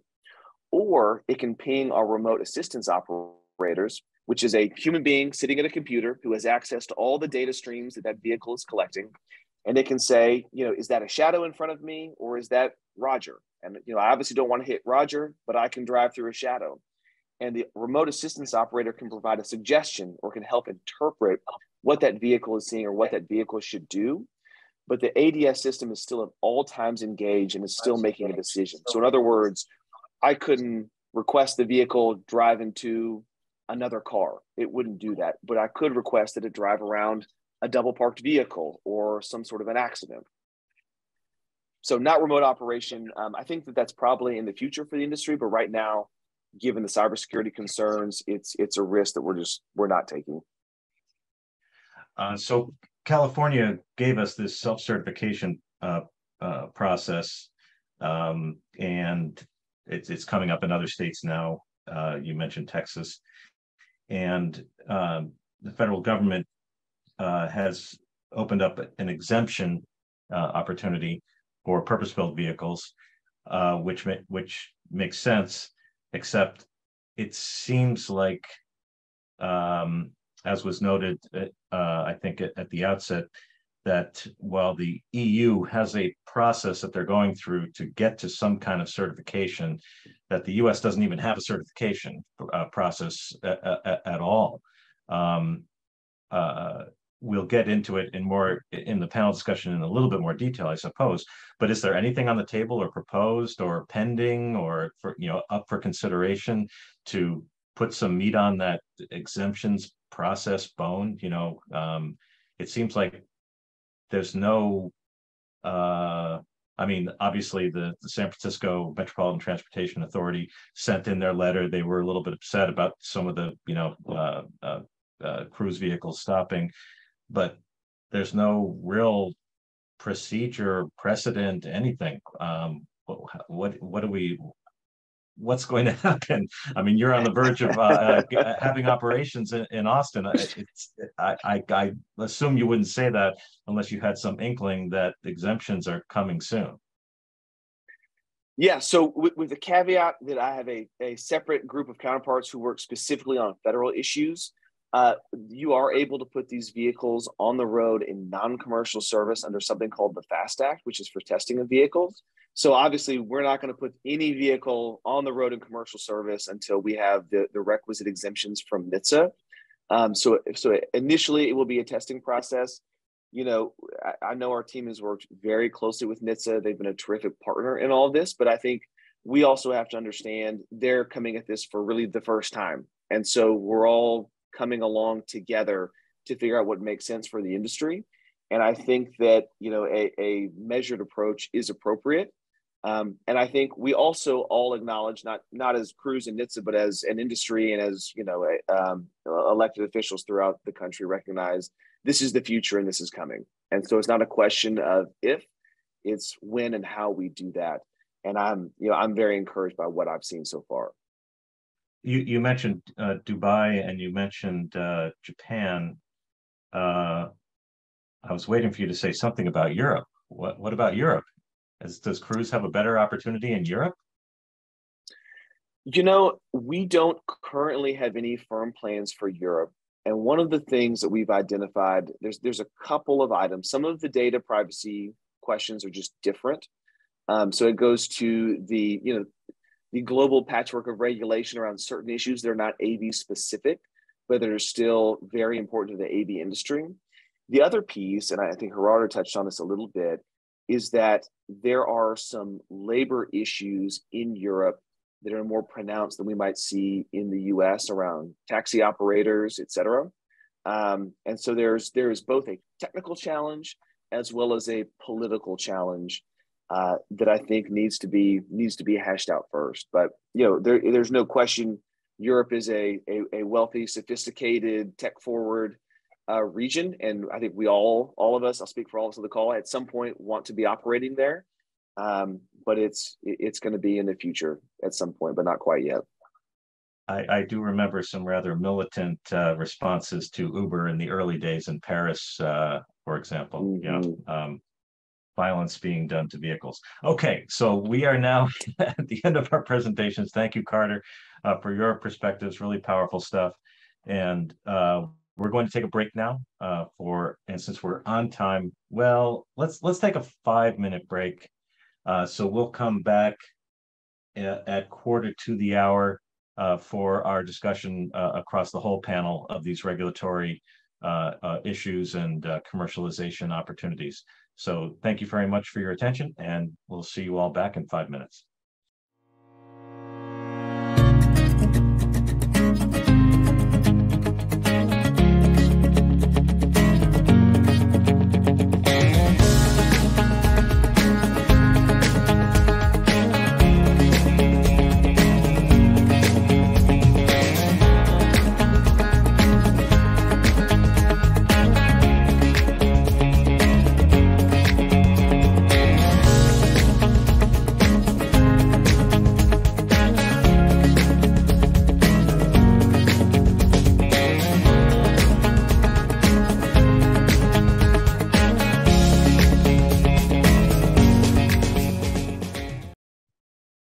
Welcome back, panelists and to members of the audience. There are quite a number of hot topics here. I do have some questions that I noted prior to all of these presentations, but now I've got issues of self-certification bouncing around in my head, and why are we doing this in the first place? So maybe if we understand why we're doing this, it might provide some guidance. And then there's a question of legislative authorities versus regulators, standard setting activities. We did have a reference to ISO. Are there other relevant standard setting bodies?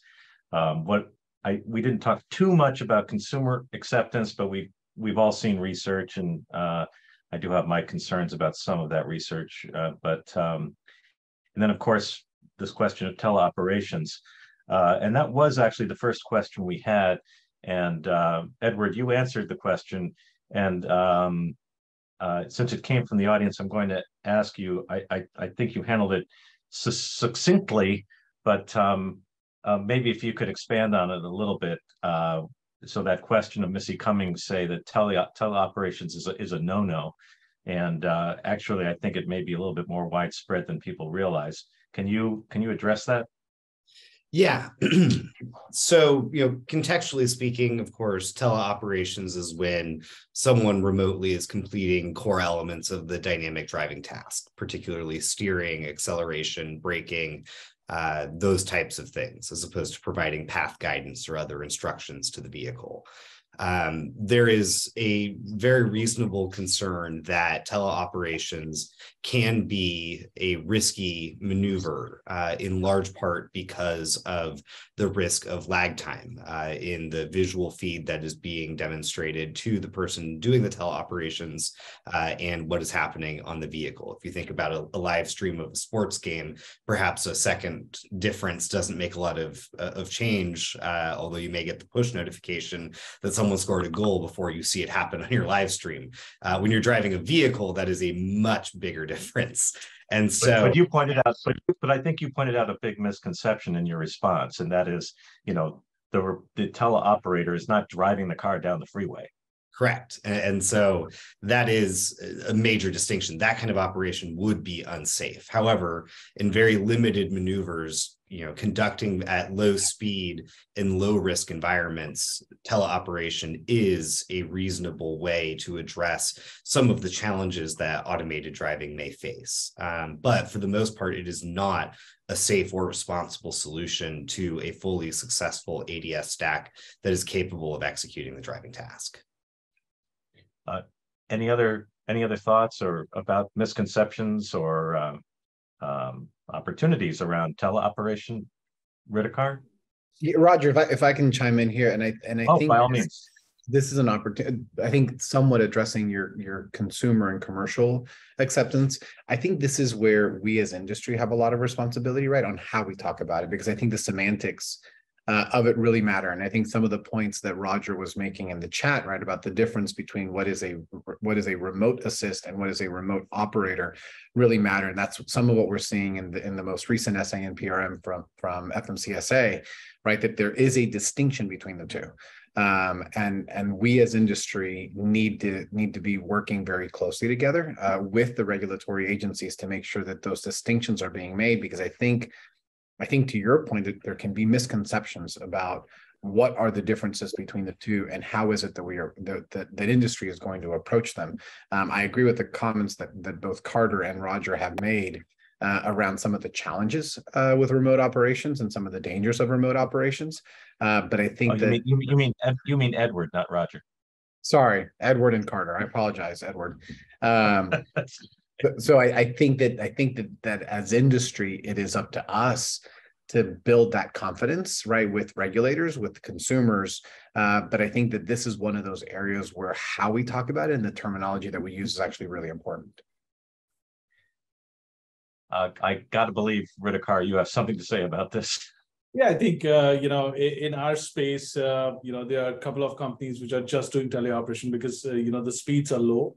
And smaller vehicles, so they do teleoperation. But if you look at it from an overall perspective, what we have seen and what our customers have seen is the overall performance of autonomous systems are much more reliable than a teleoperator.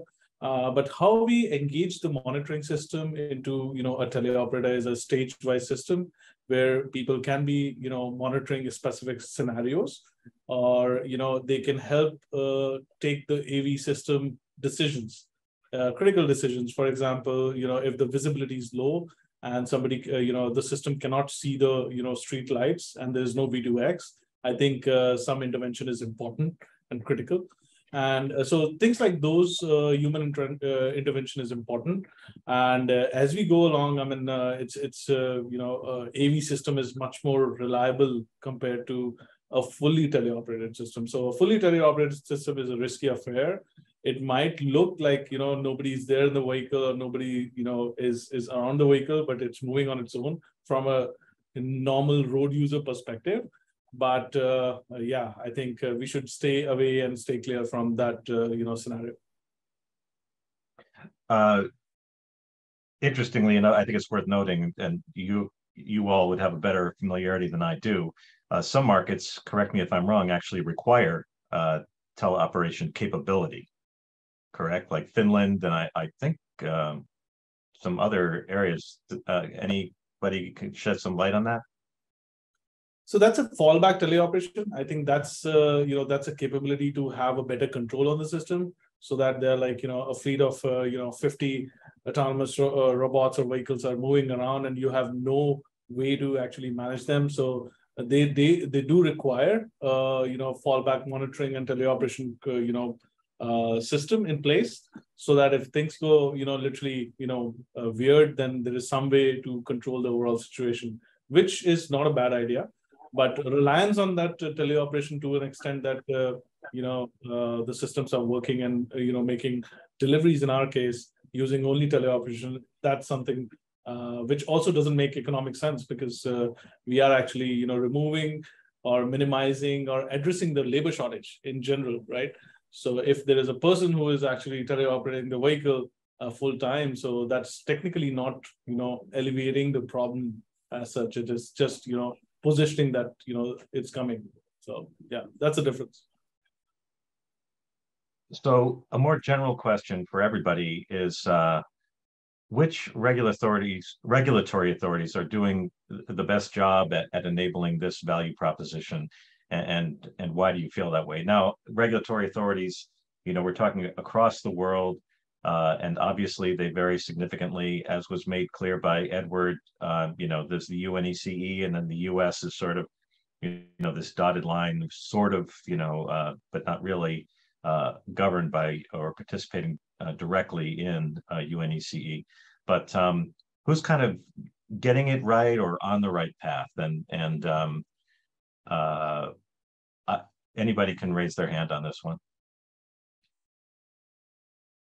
or I'm going to pick somebody. Carter, you've got the solution going right to consumers. So I'm going to ask you, what your especially given the fact that you have trial attorney experience. So if something goes wrong, you know how ugly it can get. So what are your thoughts about who's kind of getting this right and who is not? Yeah, well, I think part of the answer is that the U.S. is just, in my opinion, is just further along. And so, you had California, which is home to much of the AV industry, was really a first mover when it came to setting up regulation. You having two regulators is somewhat unique, and obviously having to go to two different agencies creates two different pathways that have to be run. I don't say that to say it's a bad thing. I just think it's reflective of the fact that they were the first to do it. If you look at Arizona, which is a very much a streamlined approach, it's mostly online. For the supervised permit, for a driverless permit, it's an online application, and then you going and sitting down with the DOT and with DPS and some other key stakeholders. So I think part of it is reflective of the fact that each state has a different tolerance has a different approach to AV, has a different set of priorities and concerns. And I think the U.S. has done a really good job so far in making sure that the states that want to be able to allow operation of AVs, whatever the terms, are able to do so. And that next step is going to be the novel vehicle designs. And I think that so far, NHTSA under DOT has done a good job of being a willing partner and participant in the conversation. I think we're not there yet. Obviously, we still have the exemption process, as well as a cap on those exemptions. But I think the U.S. is pretty far ahead. We're all familiar with Ronald Reagan's, those words that nobody wants to hear. I'm from the government and I'm here to help. It seems that the U.S. has distinguished itself, I will have to say, by its hands-off approach in many respects. But the challenge is approaching as we cross this big divide, and let's not, soft pedal it. This is a big step to go to purpose-built vehicles that don't, meet the existing regulatory requirements of NHTSA. And it sounds like the expectation is that this will go through. And even if they do acknowledge these exemptions, as you say, the numbers are relatively low. And yet, if you're a city looking at potentially 2,500 origin vehicles coming to your city, it looks like a lot, which is another sort of mind-blowing reality, because in the automotive industry it would be a tiny number, actually. You can follow up, Carter, but I want to give it to Edward, because he's the other purpose-built vehicle participant here. Edward, what are your thoughts here? Yeah, it's a complex question. I'd say folks like the UAE have provided a fairly easy and clear regulatory pathway towards operation, irrespective of vehicle type. That is probably one of the most effective facilitating policy environments that we've seen, and certainly an area that we look at as we contemplate future growth for our products and for our demonstration, because of the ability to bring the vehicle, to use novel designs, to scale, and to demonstrate to the rest of the world what's lacking. So I would say that's certainly one of the places we would hold up as one of the most effective regulatory environments. I'm going to take it in a slightly different direction, which is the question of why are we doing this in the first place? And Fawn, I'm going to ask you, automakers are bringing semi-autonomous, and you definitely defined a vision of incrementing and iterating mass market vehicles to autonomous operation, but initially through ADAS and semi-autonomous. How are Chang'an's customers responding to this? Is this something Chang'an is doing to compete or to keep up with competitors, or is Chang'an trying to lead the way? Are consumers demanding this? Do they like it? Why are we doing this in the first place? Okay, thank you. I would like to first to introduce like the position of Chang'an in Chinese car maker market. So we are one of the top 4 car makers in China. So we last year we sold more than 2 million vehicles. So we think we can present some of the Chinese car makers. We started develop our own ADAS system since 2016. So as I mentioned, some OEMs, built up the capability in-house. So we are one of them. So why we were doing this is because we think, as I mentioned in my presentation, the ADAS system or automated driving system will be a core competency in future. So maybe not in a short time, but in a long term, it will be the core competency. So that's why we start our development in-house. We already launched 2 ADAS system to the market because we think we know the customer needs better than some tier 1s. So we polish our system, and so the customer really give a very good feedback to us.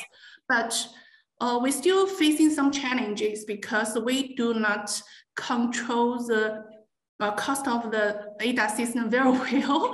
So that's on one hand, the customer think the performance is quite good, but on the other hand, they think maybe it's a little expensive. But we are doing our best to get better job in engineering, try to cut the cost down, and to put that into the more customers. Customers like this, they respond to it, they understand these capabilities?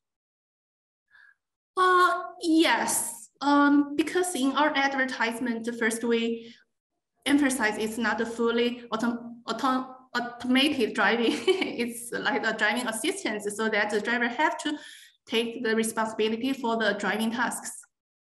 Yeah, this is the first. And we have other actions like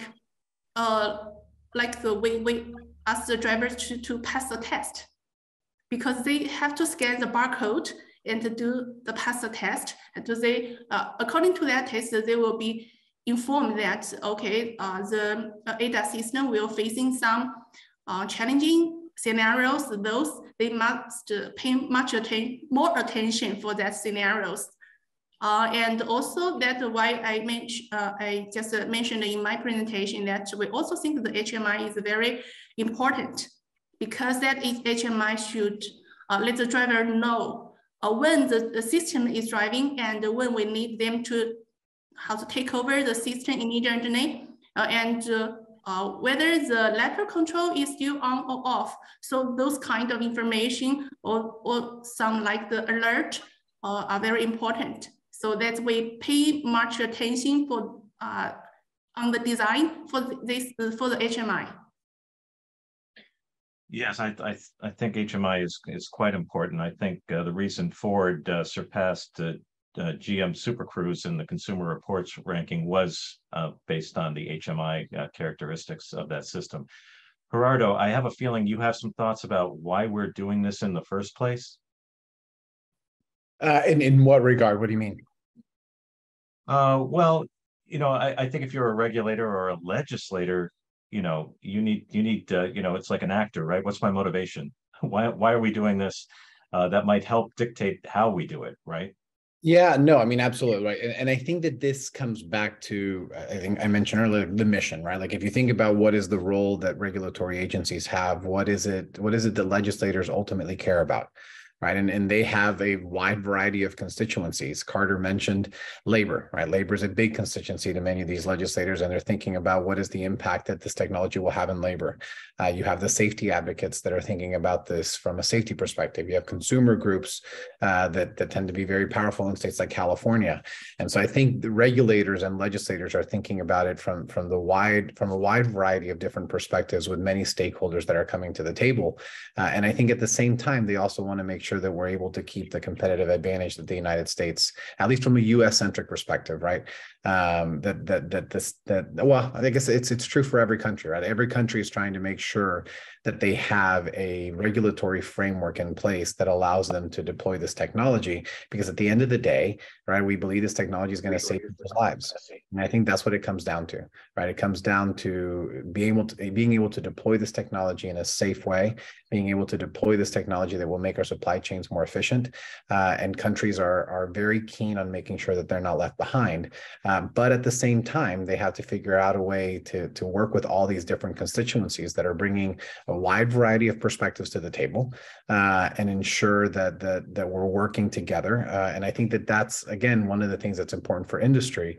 It's important for us to work with law enforcement and to work with consumer groups and safety groups to then be able to go to these legislators and to these regulators and show the work that has been done to prove that we're deploying this technology safely, right? Like at the end of the day, I think all of us would probably agree.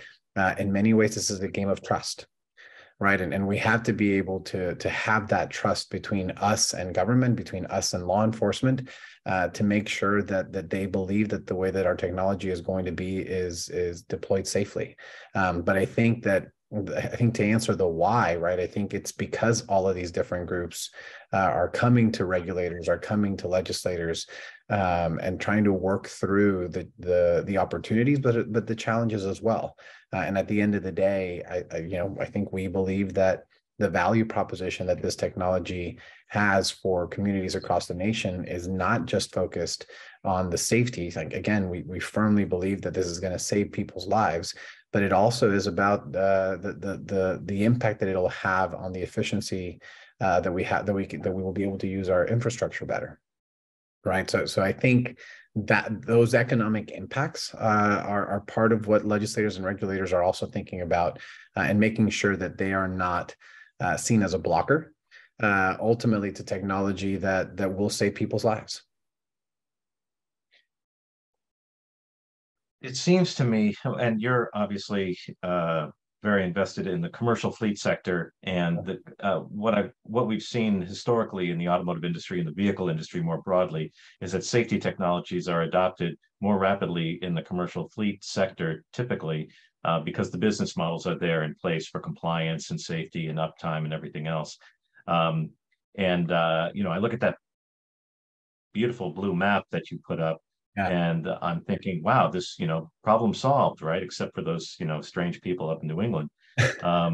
But I suspect there are more nuances across that blue map in terms of, you've got the operation in Texas, but I'm not seeing an interstate operation. And I have heard talk in the past about corridors that some are trying to create for autonomous vehicles.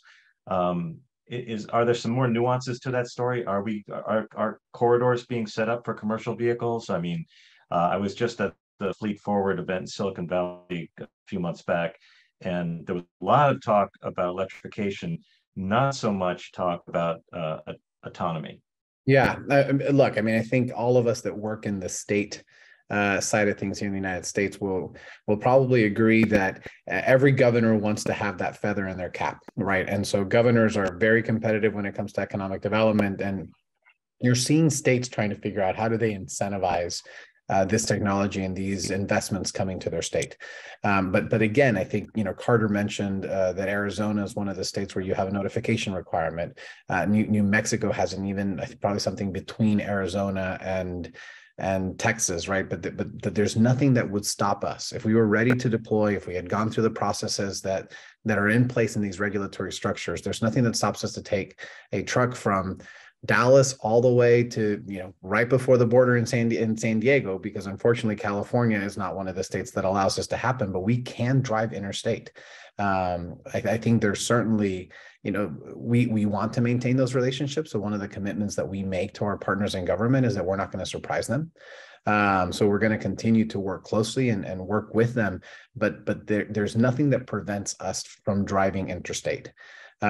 We have to go through the regulatory notifications that some states have. But as Carter also pointed out, like there's some states like Texas that don't have that. That's not to say that we won't do it, right? Like we are committed to working with TxDOT and having those conversations, but just because they're not making us do it doesn't mean that it's not important for us to have that relationship with them as well. Carter, I wanted to ask you, what about Michigan, Tennessee, Florida? Austin's awesome, but what about some of these other states? Yeah, I think we're going to see a lot of attention to states like, Florida, Colorado, Nevada. I mean, all of a sudden we're seeing a lot of legislative activity. Kansas, we've seen bills getting passed. So I think there's sort of a virtuous process whereby as you see more in the news about real commercial deployments of AVs, we're going to see much more legislation trying to authorize those types of operations. And we get, it's funny, every once in a while I'll see a bill drop and I think, oh my gosh, this bill is terrible. This is bad for the industry. This must be an enemy. And it's someone who's really excited. It'll be a legislator who's really excited about AV.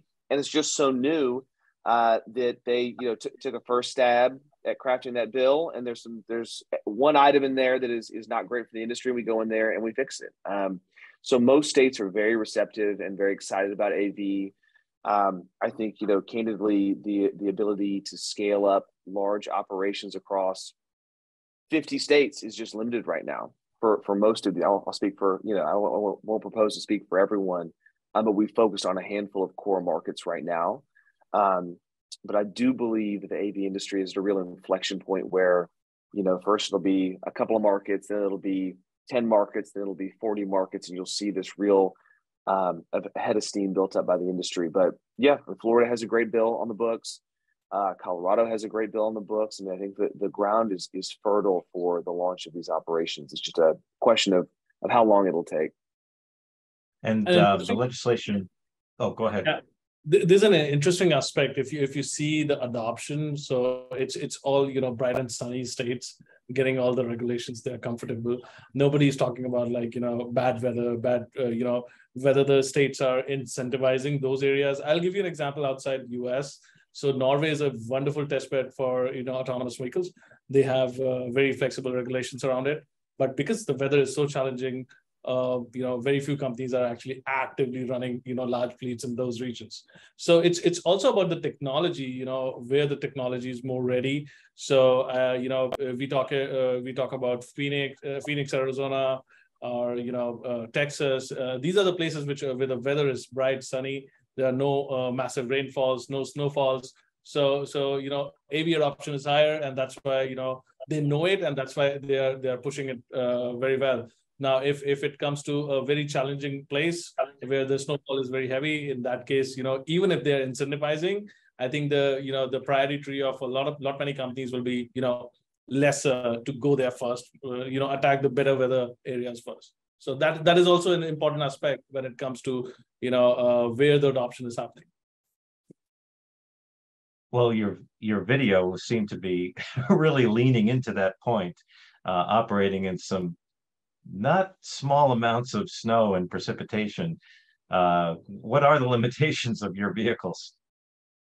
So I mean, so we started in California, but then we moved our offices to New York because we wanted some weather, right? So we started testing in rain, snow, and at this point in time, we as long as the physical limitations of the system are not broken. For example, if the sensors are not covered with too much snow, or if it is not very pouring literally, so mild rains, flurry, snowfall is okay for the system to run.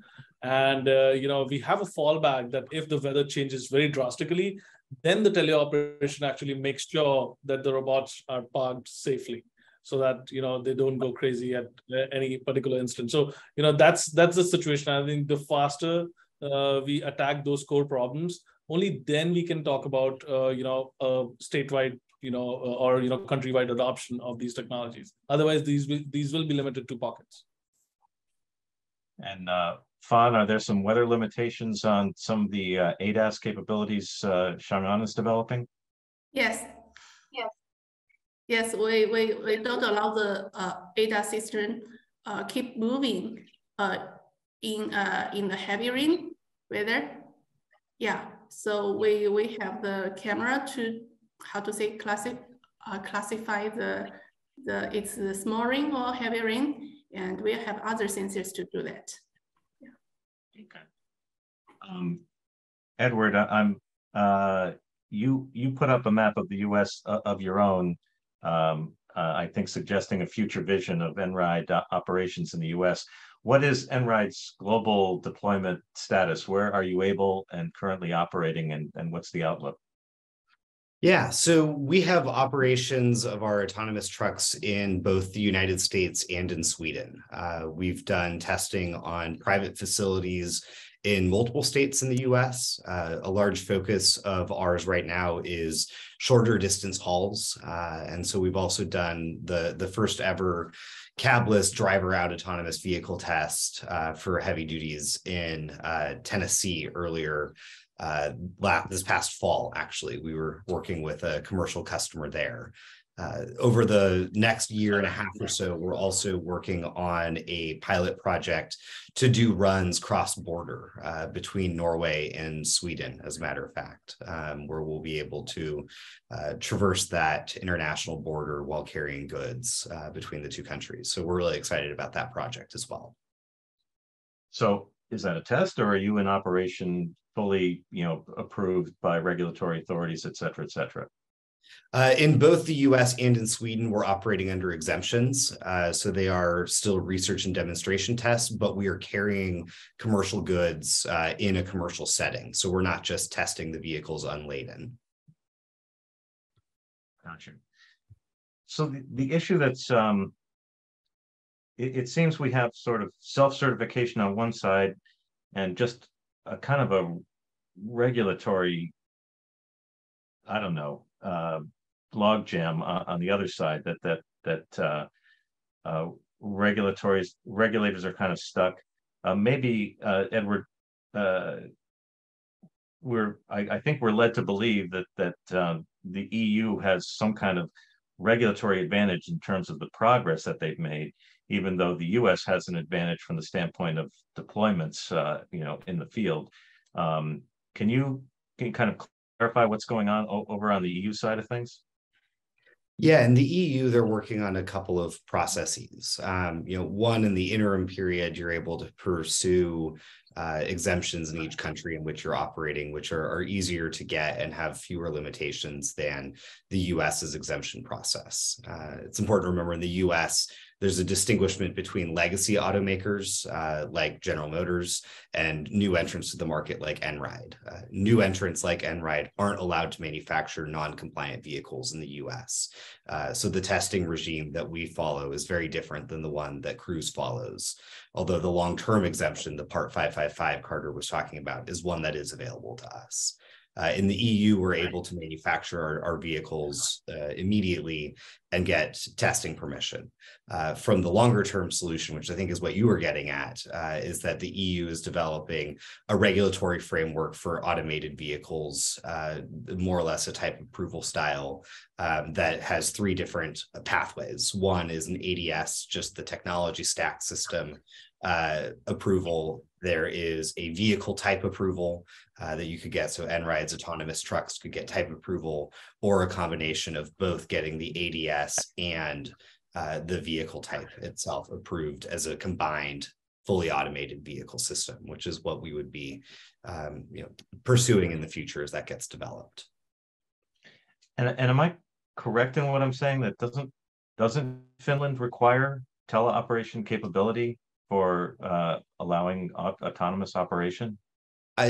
I would need to double check that as a requirement. I do know that Finland and Germany are working together on a teleoperation proposal as it relates to some of the type approval work, but I can't remember specifically what the requirements are in Finland. We don't operate there, so it's something I'm less familiar with. And how unique is NRIDE's vision? Because it seems fairly unique to me that this idea, especially in the idea of not costing jobs perspective, that you have a driver, but he's in a remote location. And I think it's worth noting that the UK Law Commission has said remote teleoperation is fine, but not across borders, national borders. But those are just guidelines. It's not written in any kind of structure. But as you're describing the NRIDE value proposition, I'm thinking, wow, I'm a truck driver, but I don't have to leave my family, right? I mean, talk to me a little bit about that. How unique is that? Is that being adopted by any other organizations in the industry? Yeah, so what we're doing in the freight sector is, I would say, unique. I think almost every AV manufacturer, irrespective of size or industry, has some form of human supervision, but has varying levels of human capability to control. Our ability to kind of create the access for remote operation is greater than that of other developers. However, I would note that both Zoox and Neuro, who are doing similarly fully zero emission, built for autonomy with different purposes, Neuro, of course, in goods delivery, and Zoox in people movement, have similar operating models to ours.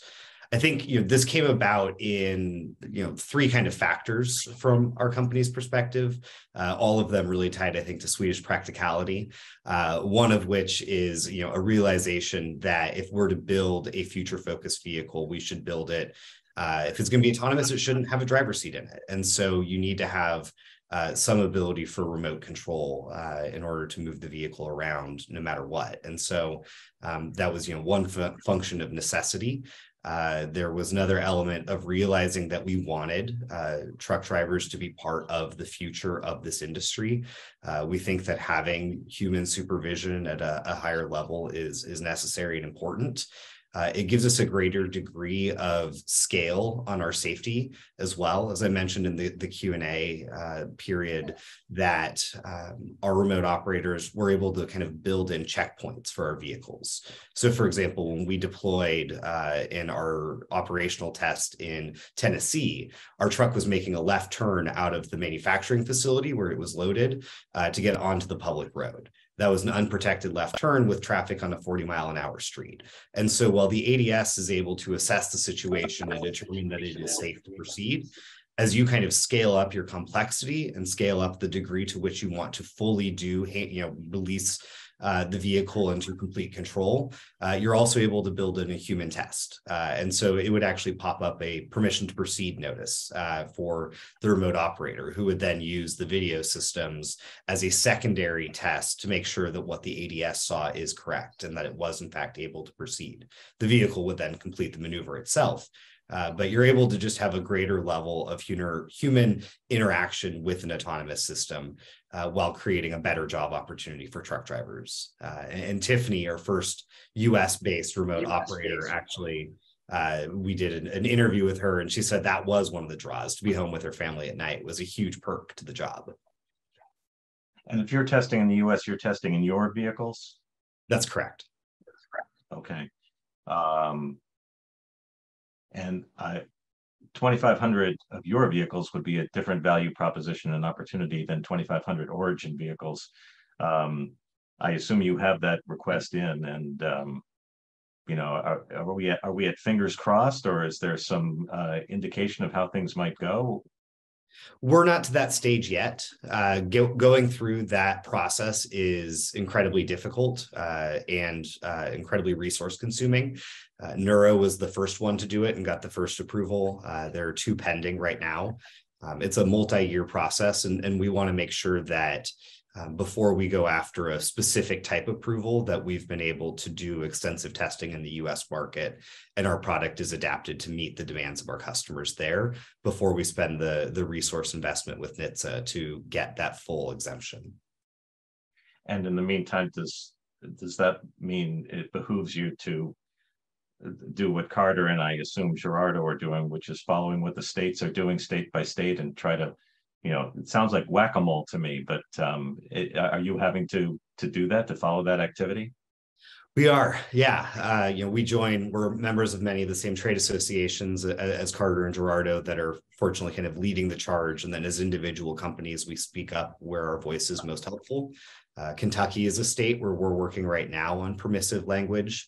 One of our major US-based customers, their largest facility is based outside of Louisville, and they want to see us bring our autonomous operations there. And so we're working on you know, clarifying some legislative statutes there, which is up in a hearing actually as we speak.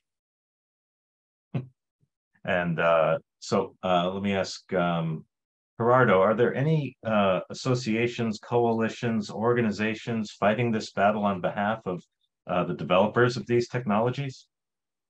Yeah, I mean, I think there's several, right? The biggest one is called AVIA, which is the trade association for the autonomous industry. So we work really closely with them, and I think several of us here. What's that? What's that acronym?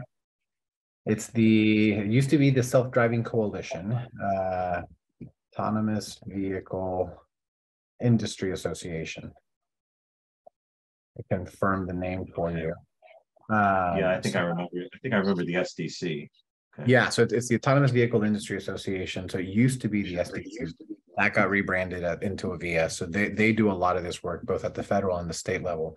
But I think, you know, one of the questions that's in the chat is also around education. I think the other one that's actually really important on this is PAVE. And that's the partnership for AV education, because they do a lot of that work when it comes to the education component. So you have both an advocacy organization as well as one that's just focused on education itself. But those are 2 of the big ones. There's a few others. Obviously, the Consumer Technology Association does some work with this. The U.S. Chamber has an AV group. So there are certainly other, TechNet does a lot of work in this space as well. So you have TechNet. That's a big technology trade association, and they have an AV component as well. So you have. So is there like model legislation out there, or model regulations? Yeah, so AVIA has model legislation that they're working with states. So not only are we playing defense in some states, but we're also pushing some of the model legislation that AVIA will help us with in other states as well. And that's legislation that industry has worked together on, right? Like, I think it's interesting, right? Because I think most people on the outside think that all of us as companies are competing with one another in the regulatory space. And more often than not, there's quite a bit of collaboration that's happening behind the scenes, right? The model legislation is actually a perfect example of one where across industry, we work together to develop it. You recently saw us and Waymo and other companies as well submit an exemption application when it comes to warning triangles that's at FMCSA, but that was a joint effort. You're seeing companies right now responding to FMCSA. And I think, you know, Edward mentioned sometimes we speak on our own and sometimes we speak through our trade associations. But we all give this feedback to all of these trade associations. So whether it's CTA or AVIA or TechNet, We are working through them and showing that in many ways industry is together on some of these issues and that we're not competing. Personally, I don't believe that legislation should benefit one person, one company, or one individual, or one business model over another. I think I think good public policy should be tech neutral and should not be benefiting one over another. And I think that when we come in as an industry and we can talk to legislators and regulators and show them that we're working on this together, the odds of making changes to these regulations increases significantly versus if it's just us going in and saying, hey, this is going to benefit Aurora, we don't believe it's going to benefit everybody else. I think then the odds of that passing become much, much, much smaller. Well, it's so typical of something like this, where there's sometimes minor issues that people don't even realize are an issue. So I think it was Edward's presentation that showed the triangle warning thing, and now you've mentioned it again. Sounds like that was a big deal. No, I mean, getting this exemption application now, again, it hasn't, I don't want to predict what FMCSA is going to do. They just posted it and we're in the comment period at this point, but that is just one of the things that it's important, right? Like at the end of the day, we're not just building a technology, we're building a business. But what I'm saying, it sounds like the least important thing, but actually very important. Correct. I mean, and I think there's other things like that. I mean, if you think about how do you bypass way stations? How do you go through a Customs and Border Patrol inland station that we have in Texas and in parts of the South?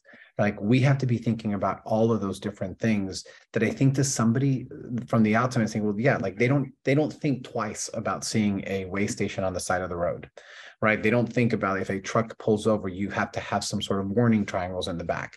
But those are the things that we are working with government to figure out. How do we prepare these systems so that we're able to bypass them in a safe way and give government the confidence for the checks that they're trying to check, right? If at the end of the day, they're trying to look for specific things at a way station, how do we give them that information ahead of time?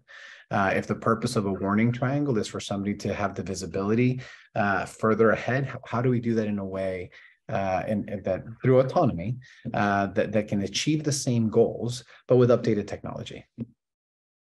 So I was at Move in Austin last year, and one of the senior executives from the San Francisco Metropolitan Transportation Authority got a lot of laughs from the audience when he was talking about, I think it was a neuro delivery bot that drove right through a crime scene. That was, something you wouldn't think about it as a potential issue.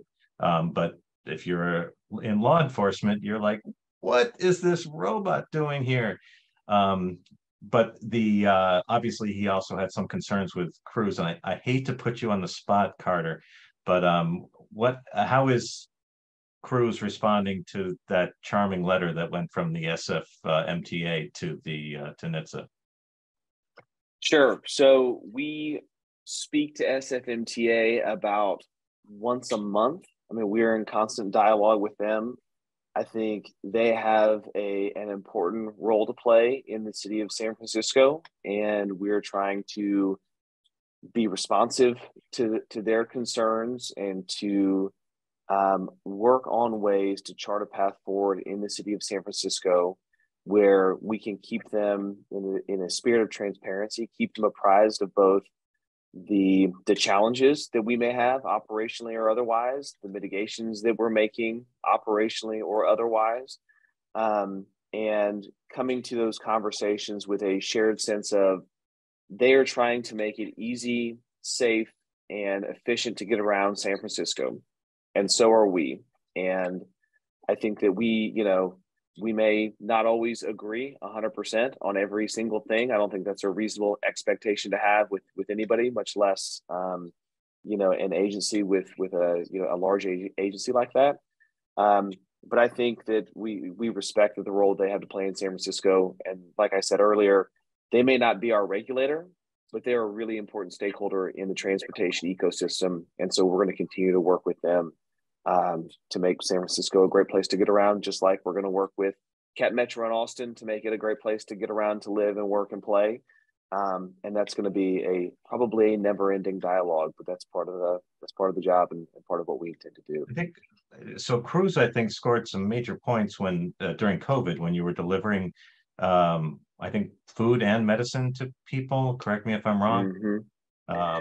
Yeah, and we get a hard question and a good question. Yeah, so during when COVID hit, we one of the challenges was obviously we couldn't put people in the vehicles together. There was less of an ability to put people in those vehicles, but we still wanted to test. We still wanted to operate. We were still wanting to learn a lot. We couldn't stop for COVID, and so we developed a really innovative program. My colleague Amanda Lenigan, who leads our social impact programming, created a program in partnership with the San Francisco Marin Food Bank, where we were delivering food from the food bank to communities in need. And obviously that need has been there for forever and went through the roof when it came to COVID.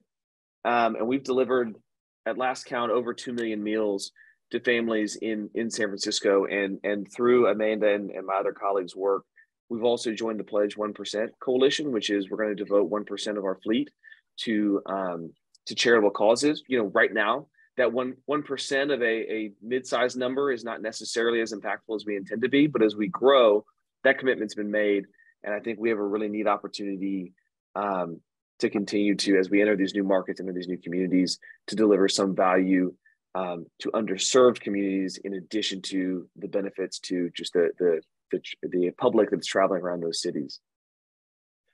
Well, okay, yeah. So I wanted to ask you about that because you're the, I think you may be the only people mover representative on this panel, and people moving has social equity implications, etc.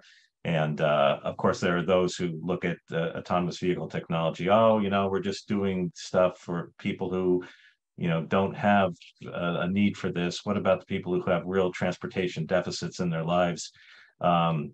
You're saying 1%. What's the? I'm sure there's been wider discussions about the role that crews could play for people who, are underserved by transportation resources. Just what the thinking is. Yeah, I have a lot of thoughts on this topic. So I think one of the things that we've seen in a lot of major cities, especially, we've talked about the cities that have been more progressive when it comes to AV legislation. Many of those cities are post-World War II, Sunbelt, sprawling suburbs or sprawling cities. And it's a lot harder to develop transit systems to serve that type of built environment. So even where you have pretty good transit in certain parts of the city, I think we all know what parts of the city that typically occurs in. And so I think crews and other AV fleet operators that are providing passenger services have a great opportunity, as the cost goes down, to provide those services in communities where you can't own it. It's prohibitively expensive to own a vehicle. And certainly where it's prohibitively expensive right now to own an electric vehicle, right? There's a premium that you have to pay for an electric vehicle. And fewer of those vehicles are on the secondary market. So initially, I think there's a really great opportunity to provide people greater access to transportation, as well as clean transportation. I'll also say, coming from the TNC world, from Lyft, I worked at Lyft for a time. There was a period of time where there was a lot of press around drivers receiving requests from certain neighborhoods or from certain areas of the city and deciding, for whatever reason, I don't want to go there. The computer, that's not a factor in the computer's mind, like that I don't want to go to a certain neighborhood because for whatever reason I have a bad perspective on that neighborhood. So I think that will also be a big bridge there. Finally, right now, one of the other big pieces, the opportunity to put charging infrastructure in some of those neighborhoods, like as we try to transition personal vehicles over to electric, as GM and every other OEM in the US and beyond is doing right now. If you can afford a $125,000 Tesla, I'm imagining installing a $5,000 charger is not that big of a deal. But as the price point of those vehicles come down, the charging infrastructure at your home becomes a much more expensive proposition. Not to mention, if you live in an apartment, it's going to be very difficult to have access to that charging infrastructure. So one of the things that we've done is we have an enormous appetite and demand for charging infrastructure. And so we're partnering with cities and thinking through, is there an opportunity to place some of this infrastructure in communities that haven't seen those same investments because of low utilization rates? So an area where perhaps real estate is less expensive, and we have an opportunity to put a centralized charging location for our vehicles, and also make some of that charging infrastructure available to the public to help facilitate that transition in private vehicle ownership as well. And again, you're the only people mover representative. I'm sorry. So I'm going to hit you with another one, which is, It's all good. Are you getting, do cities have a vision of where all these little pieces fit in, like Lyft and Uber, like Cruise, like e-bikes and scooters?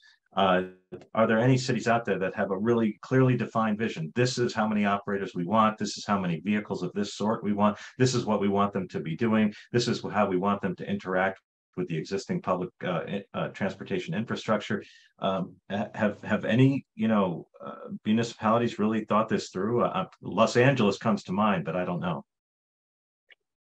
Yeah, I think most cities that I work with that run the gamut from large to small, liberal to conservative, south, east, west, north, are all thinking about it pretty intensely.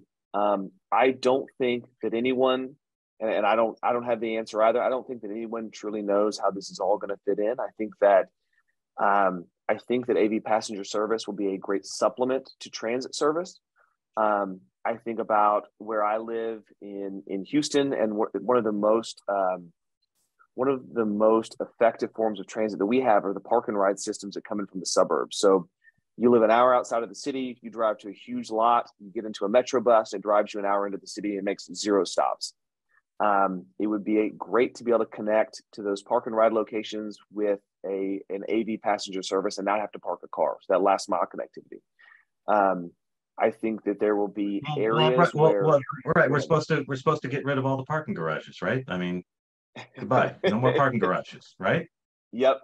Yeah, I think that there are goals that cities have around reducing or getting rid of parking minimums. Like one of the, in my not in my cruise hat, but in my just personal hat, one of the greatest evils we visited upon cities outside of the discriminatory construction of freeways. Parking destroys cities, and many of the cities in Texas are a great example, right?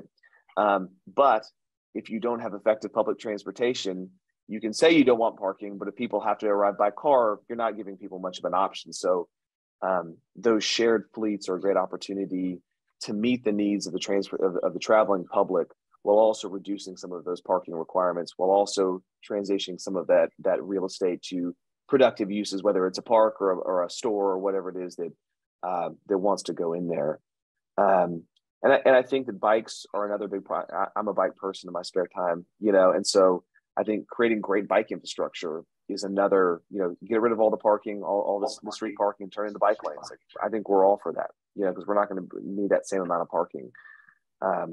So Lyft and Uber, we're sort of dipping our toe in the water of transitioning to shared transportation services. And I really see AV as a logical completion of that arc.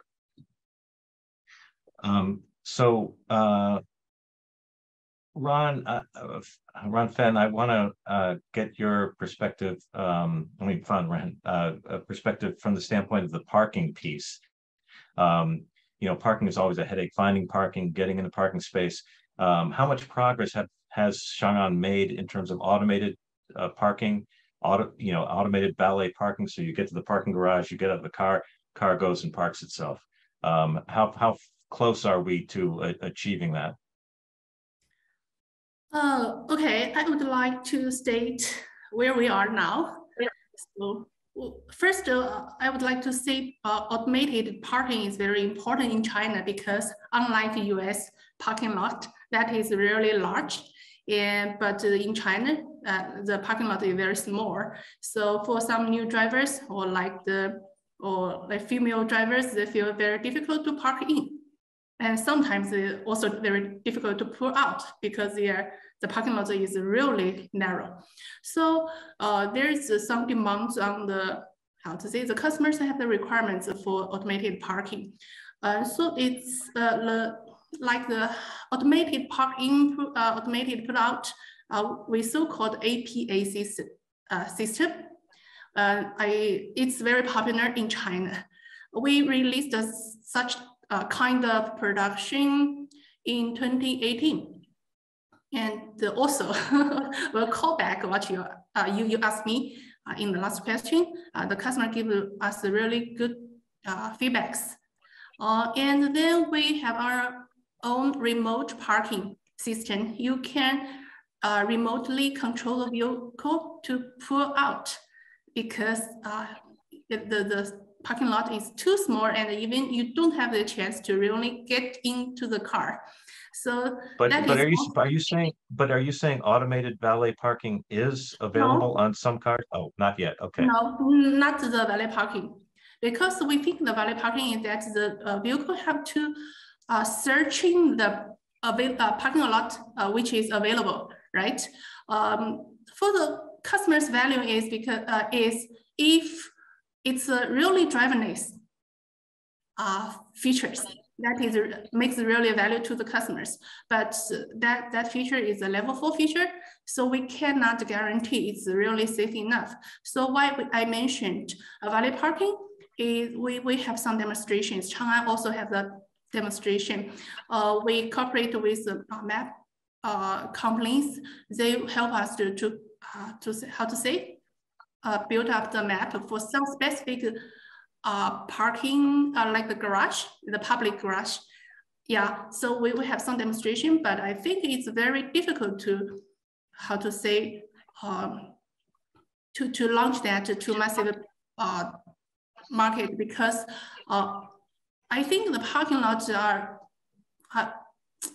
even more difficult than the city roads, because the city roads you have some design rules that you how to say you have to follow the rules, but for the parking garage there's no rules for that, so it's some like the private parking garage, so you can't guarantee that you can cover all the corner cases, especially that is a driverless feature.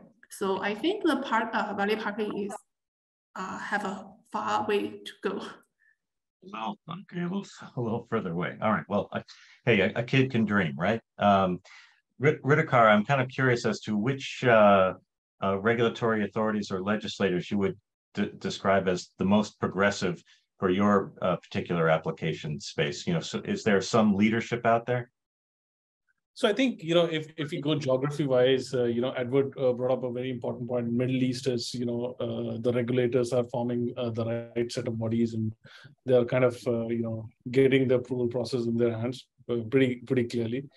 But, you know, but at the same time, you know, the reference becomes the US regulators at this point in time, because instead of getting things right 100%, it's an incremental approach of, you know, laying down some rules and then learning from, you know, the multiple players, and then, you know, revisiting them again and again to make it perfect. So that way, you know, the regulatory aspects within US are moving faster compared to what is happening in Europe, because, you know, things are taking time to come up with that wonderful regulation which works for everything, which covers everything. And that delays the innovation, because then there are not many vehicles on the road. So I think the approach with which the states has taken is kind of a progressive approach. And Middle East is, you know, very fast to implement the learnings which have been coming in from those, you know, initial approvals which US has taken. So I think these two areas are pretty, you know, forward in terms of regulatory frameworks. Not, you know, I don't have much information about, you know, China and Southeast Asia broadly, but I think Middle East and US for us will be the flag bearer. Europe is, you know, still, you know, there's some local authorities which are giving permits. So which is a good step, because that is exactly getting into the same line how states actually get to the point where it is. And Gerardo, we talked about, and forgive me, I forget who brought up the ISO standard. Was it you, Ridikar, that brought up the ISO standard? Yeah, I did. Okay. So all right, well, I'll ask you this question first, and then I'll shift to Gerardo. So we've talked about regulators and different regions. What about the standard setting bodies? I mean, there are so many of them. It's a wonderful thing, right? But if they don't get their act together, sometimes it's hard for us to get our act together. But ISO is working on this. I'm sure SAE is working on something, and there may be some others. What is the sort of standard setting landscape that's impacting this market development? So ISO is definitely one. Then we have like, it is important to have one. Otherwise, you know, specifically for the purpose-built vehicles, if it is only self-certification, then at some point in time it becomes complicated, and that's what is happening with the one of the companies where they had a purpose-built vehicle, and Zoox, which is their self-certification is getting tested by the federal agencies now, whether they want to see, because it's not a regular vehicle, right? So there has to be some standards. So for us, ISO is one.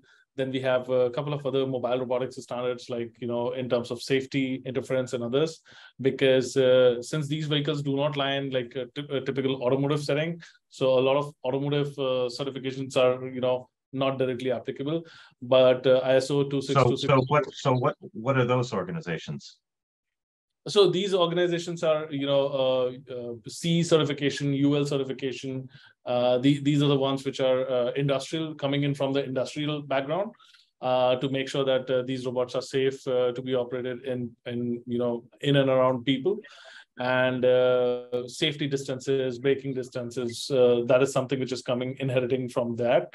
And then there are a lot of flavors from ISO 26262, which are technically for autonomous systems on road, but it is also coming back to the bicycle lanes and others. So a mixed bag of industrial regulations coming in and evaluating that what is the right fit, along with the automotive standards, whichever is applicable.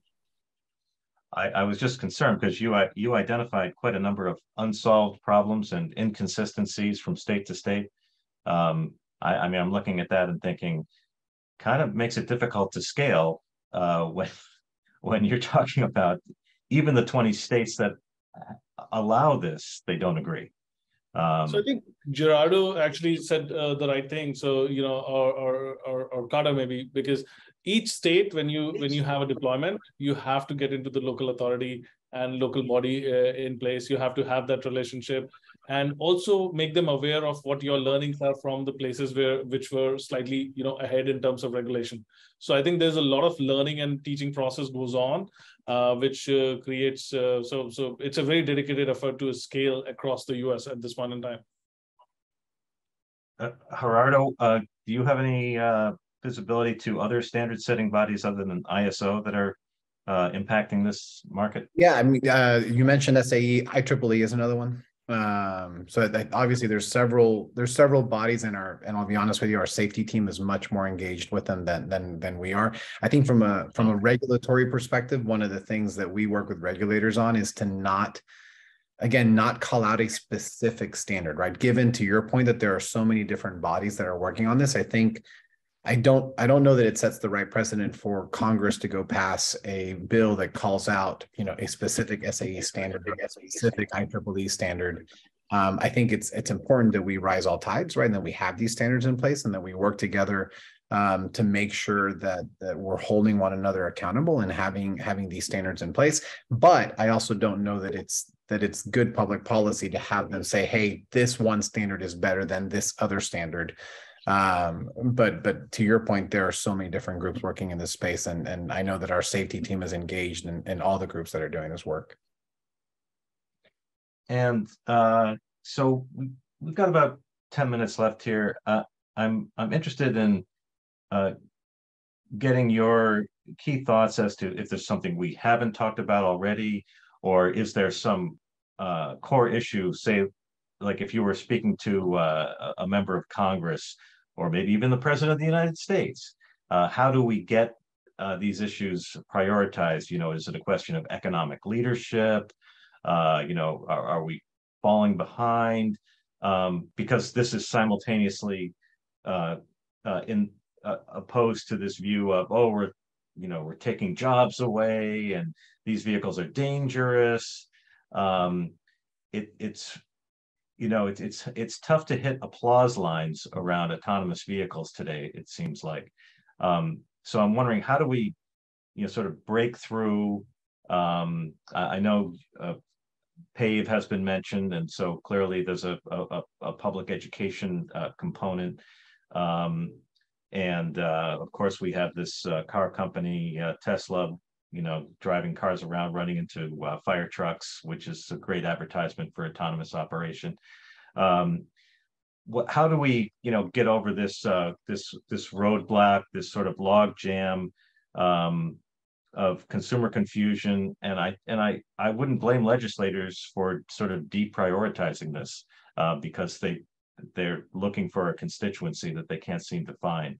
So how do we push our way through this? And are there some signs of, that things are thawing, that we're going to have this breakthrough? And I'll throw it to our keynote speaker, Edward. Thanks, Roger. I think there's a few key points that policymakers need to keep in mind when thinking about this. First and foremost, there's a question of developing an innovation economy. There is no doubt that investment is there, interest is there, and the talent is there to make the autonomous vehicle industry happen and to make the autonomous vehicle industry successful in all its multiple forms. The question that policymakers need to ask themselves is, do they want it to happen in their country or do they want it to happen elsewhere? That does endanger the risk of creating a global race to the bottom on policy, which I don't think is safe or responsible. But there does need to be a realization that blocking market access through either stale regulation or intentional choice is going to result in investment decisions contrary to national interest. That policymakers should be incentivizing development, creation, and competition in the industry and not shrinking it. And those, I think, should be some of the guiding principles in addition to facilitating that development in a safe and responsible manner that allow for this industry to flourish. The government has been leaning in big time. We got the CHIPS Act, we got IRA, and within the Infrastructure Act, there was a lot of legislation, a lot of funding for C-V2X, of all things, a big focus on deploying that and getting it adopted for a variety of applications. Was there anything in there that was supportive of autonomous vehicle development and deployment? I would say there are a number of areas that could be tapped that would support the development of autonomous vehicles. The expansion of the SMART research grant program at USDOT could certainly facilitate the development of AV technologies. A program to facilitate a university transportation center focused on automation and integration was included in the infrastructure law. Massive expansions of both research programs, loan guarantees, and tax credits for the development of alternatively fueled vehicles could also include, of course, the development of alternatively fueled autonomous vehicles. And I think all of those are areas that could be touched. Certainly the development of some of the core components of it, but there was nothing that was directly targeted, as far as I can think of, at expanding the AV industry directly through immediate investment. Carter, any thoughts on breaking this logjam and getting everybody to a kumbaya moment over autonomous vehicle technology? Maybe asking too much of American politics. No, I think to me it's interesting. We've talked about the safety benefits, but I think those are hard to quantify. I think they feel remote. It's the reason we still all get in our car, and I won't speak for everybody else, but probably still speed a little bit at times. And, oh my God, that, not me, shocking. Of course, but, I'm sure others. So I think that is we should continue to beat the safety drum. I think the benefits are that real and that large. I think beyond that, there's U.S. competitiveness. I think that the discussion about AV is actually one about AI, and AI is going to, in my opinion, drastically remake the global economy and global industry. And so I think that is pinning it to that is really important, as well as you've seen, you referenced the CHIPS Act earlier. When we put it in a broader context around U.S. competitiveness and industry, that has been effective in the past. So I think that's an important angle to take. And then when we talk about consumer acceptance, using San Francisco as an example, the number of vehicles is limited right now due to regulation, and the wait. So there's a waiting list of 40,000 people to access the mobile application to take trips on Cruise's platform. So there's tremendous demand, and I think that there's an unsteady equilibrium right now between a real desire from consumers to see the technology out on the road, but when we go to a legislative hearing in a state where AVs don't currently operate, there's not a base of users to come show up and say, hey, I use this service, it works great, it's allowed me to get to school, to church, to the doctor, whatever it is. And so we just lack sometimes a clear constituency. So I have the sense that for now, we'll have to work 10 times as hard to get some of these things rolling, but eventually there'll be such a constituency that it will get easier over time. And so we, are just fighting the good fight right now because the benefits are large enough that we'll catch fire at some point and it'll get moving. Yeah, you got to get more of those videos of the 2 80-year-old guys in the Waymo, one of whom was blind, and they're like, "Where's the driver?" And those touching or cruise. little. They don't have to be in a Waymo. No, of course not. Of course not. just giving you some ideas here.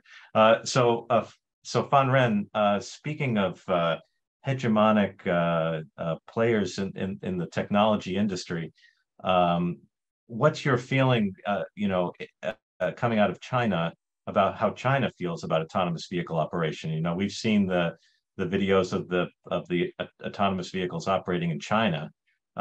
Is the government kind of staying out of the way or trying to facilitate these developments? Is there a national focus on this? Yeah, thank you for the question. I think the Chinese government don't stand away. They definitely on one hand that they need to support the development of the car making industry, but on the other hand they always need to guarantee the safety of all the road users, the citizens, right? So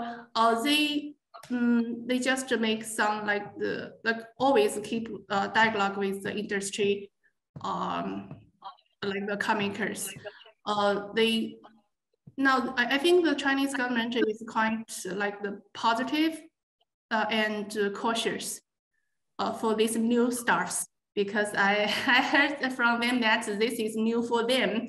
They want to keep eyes on this and try to support, but they don't know what to do now. So what I observed, what they are doing is trying to to make some demonstration operation management. So they allow the car makers. They try to allow car makers to have some tests first in some controlled areas, like we so-called demonstration areas in some cities. And what I mentioned about the draft, I think that's is a national, the regulation or the rules to allow the some car makers to test the so-called level 3 automated vehicle in public, but there's some restrict the requirements for each car makers and also the city government. So what I'm hearing, China is also suffering from, let me call it, regulatory ambivalence. We don't want to get in the way, but we are concerned about safety. Yes. Yeah, okay, all right. Well, panel members, we have reached the end of our session today. Thank you so much for sharing your insights and tolerating and responding to my questions. And hopefully we, in our small way, have moved the ball forward in terms of helping people understand what we're working on here and the societal problems we're trying to solve with this technology. So again, thank you very much. And thank you to our audience for joining us today. Thank you. Hey, thank you. Thank you very much, Roger. Yes, and thanks all. It's really very nice, dynamic session today. So a virtual round of applause maybe for Edward, Ritu Kara, Gerardo, Fan, and Carter. Automated mobility has still various challenges, as we learned today, but also potentials and opportunities to enhance mobility services, but also to play a key role on future road safety. Ladies and gentlemen, the third day of the symposium has concluded. I'm reminding you all that the symposium is continuing tomorrow, 16th of March. We start at the same time at 13 as of today, 13 CET. The last day of the symposium will focus on wireless communication applied to vehicle safety services and transport management. It will be moderated by Mr. Russ Schild, that is the chair of the CITS, which is the ITU platform for collaboration on ITS standards. As always, please remember to register for tomorrow's session. I'm Stefano Polidori from the ITU. Thank you all for joining.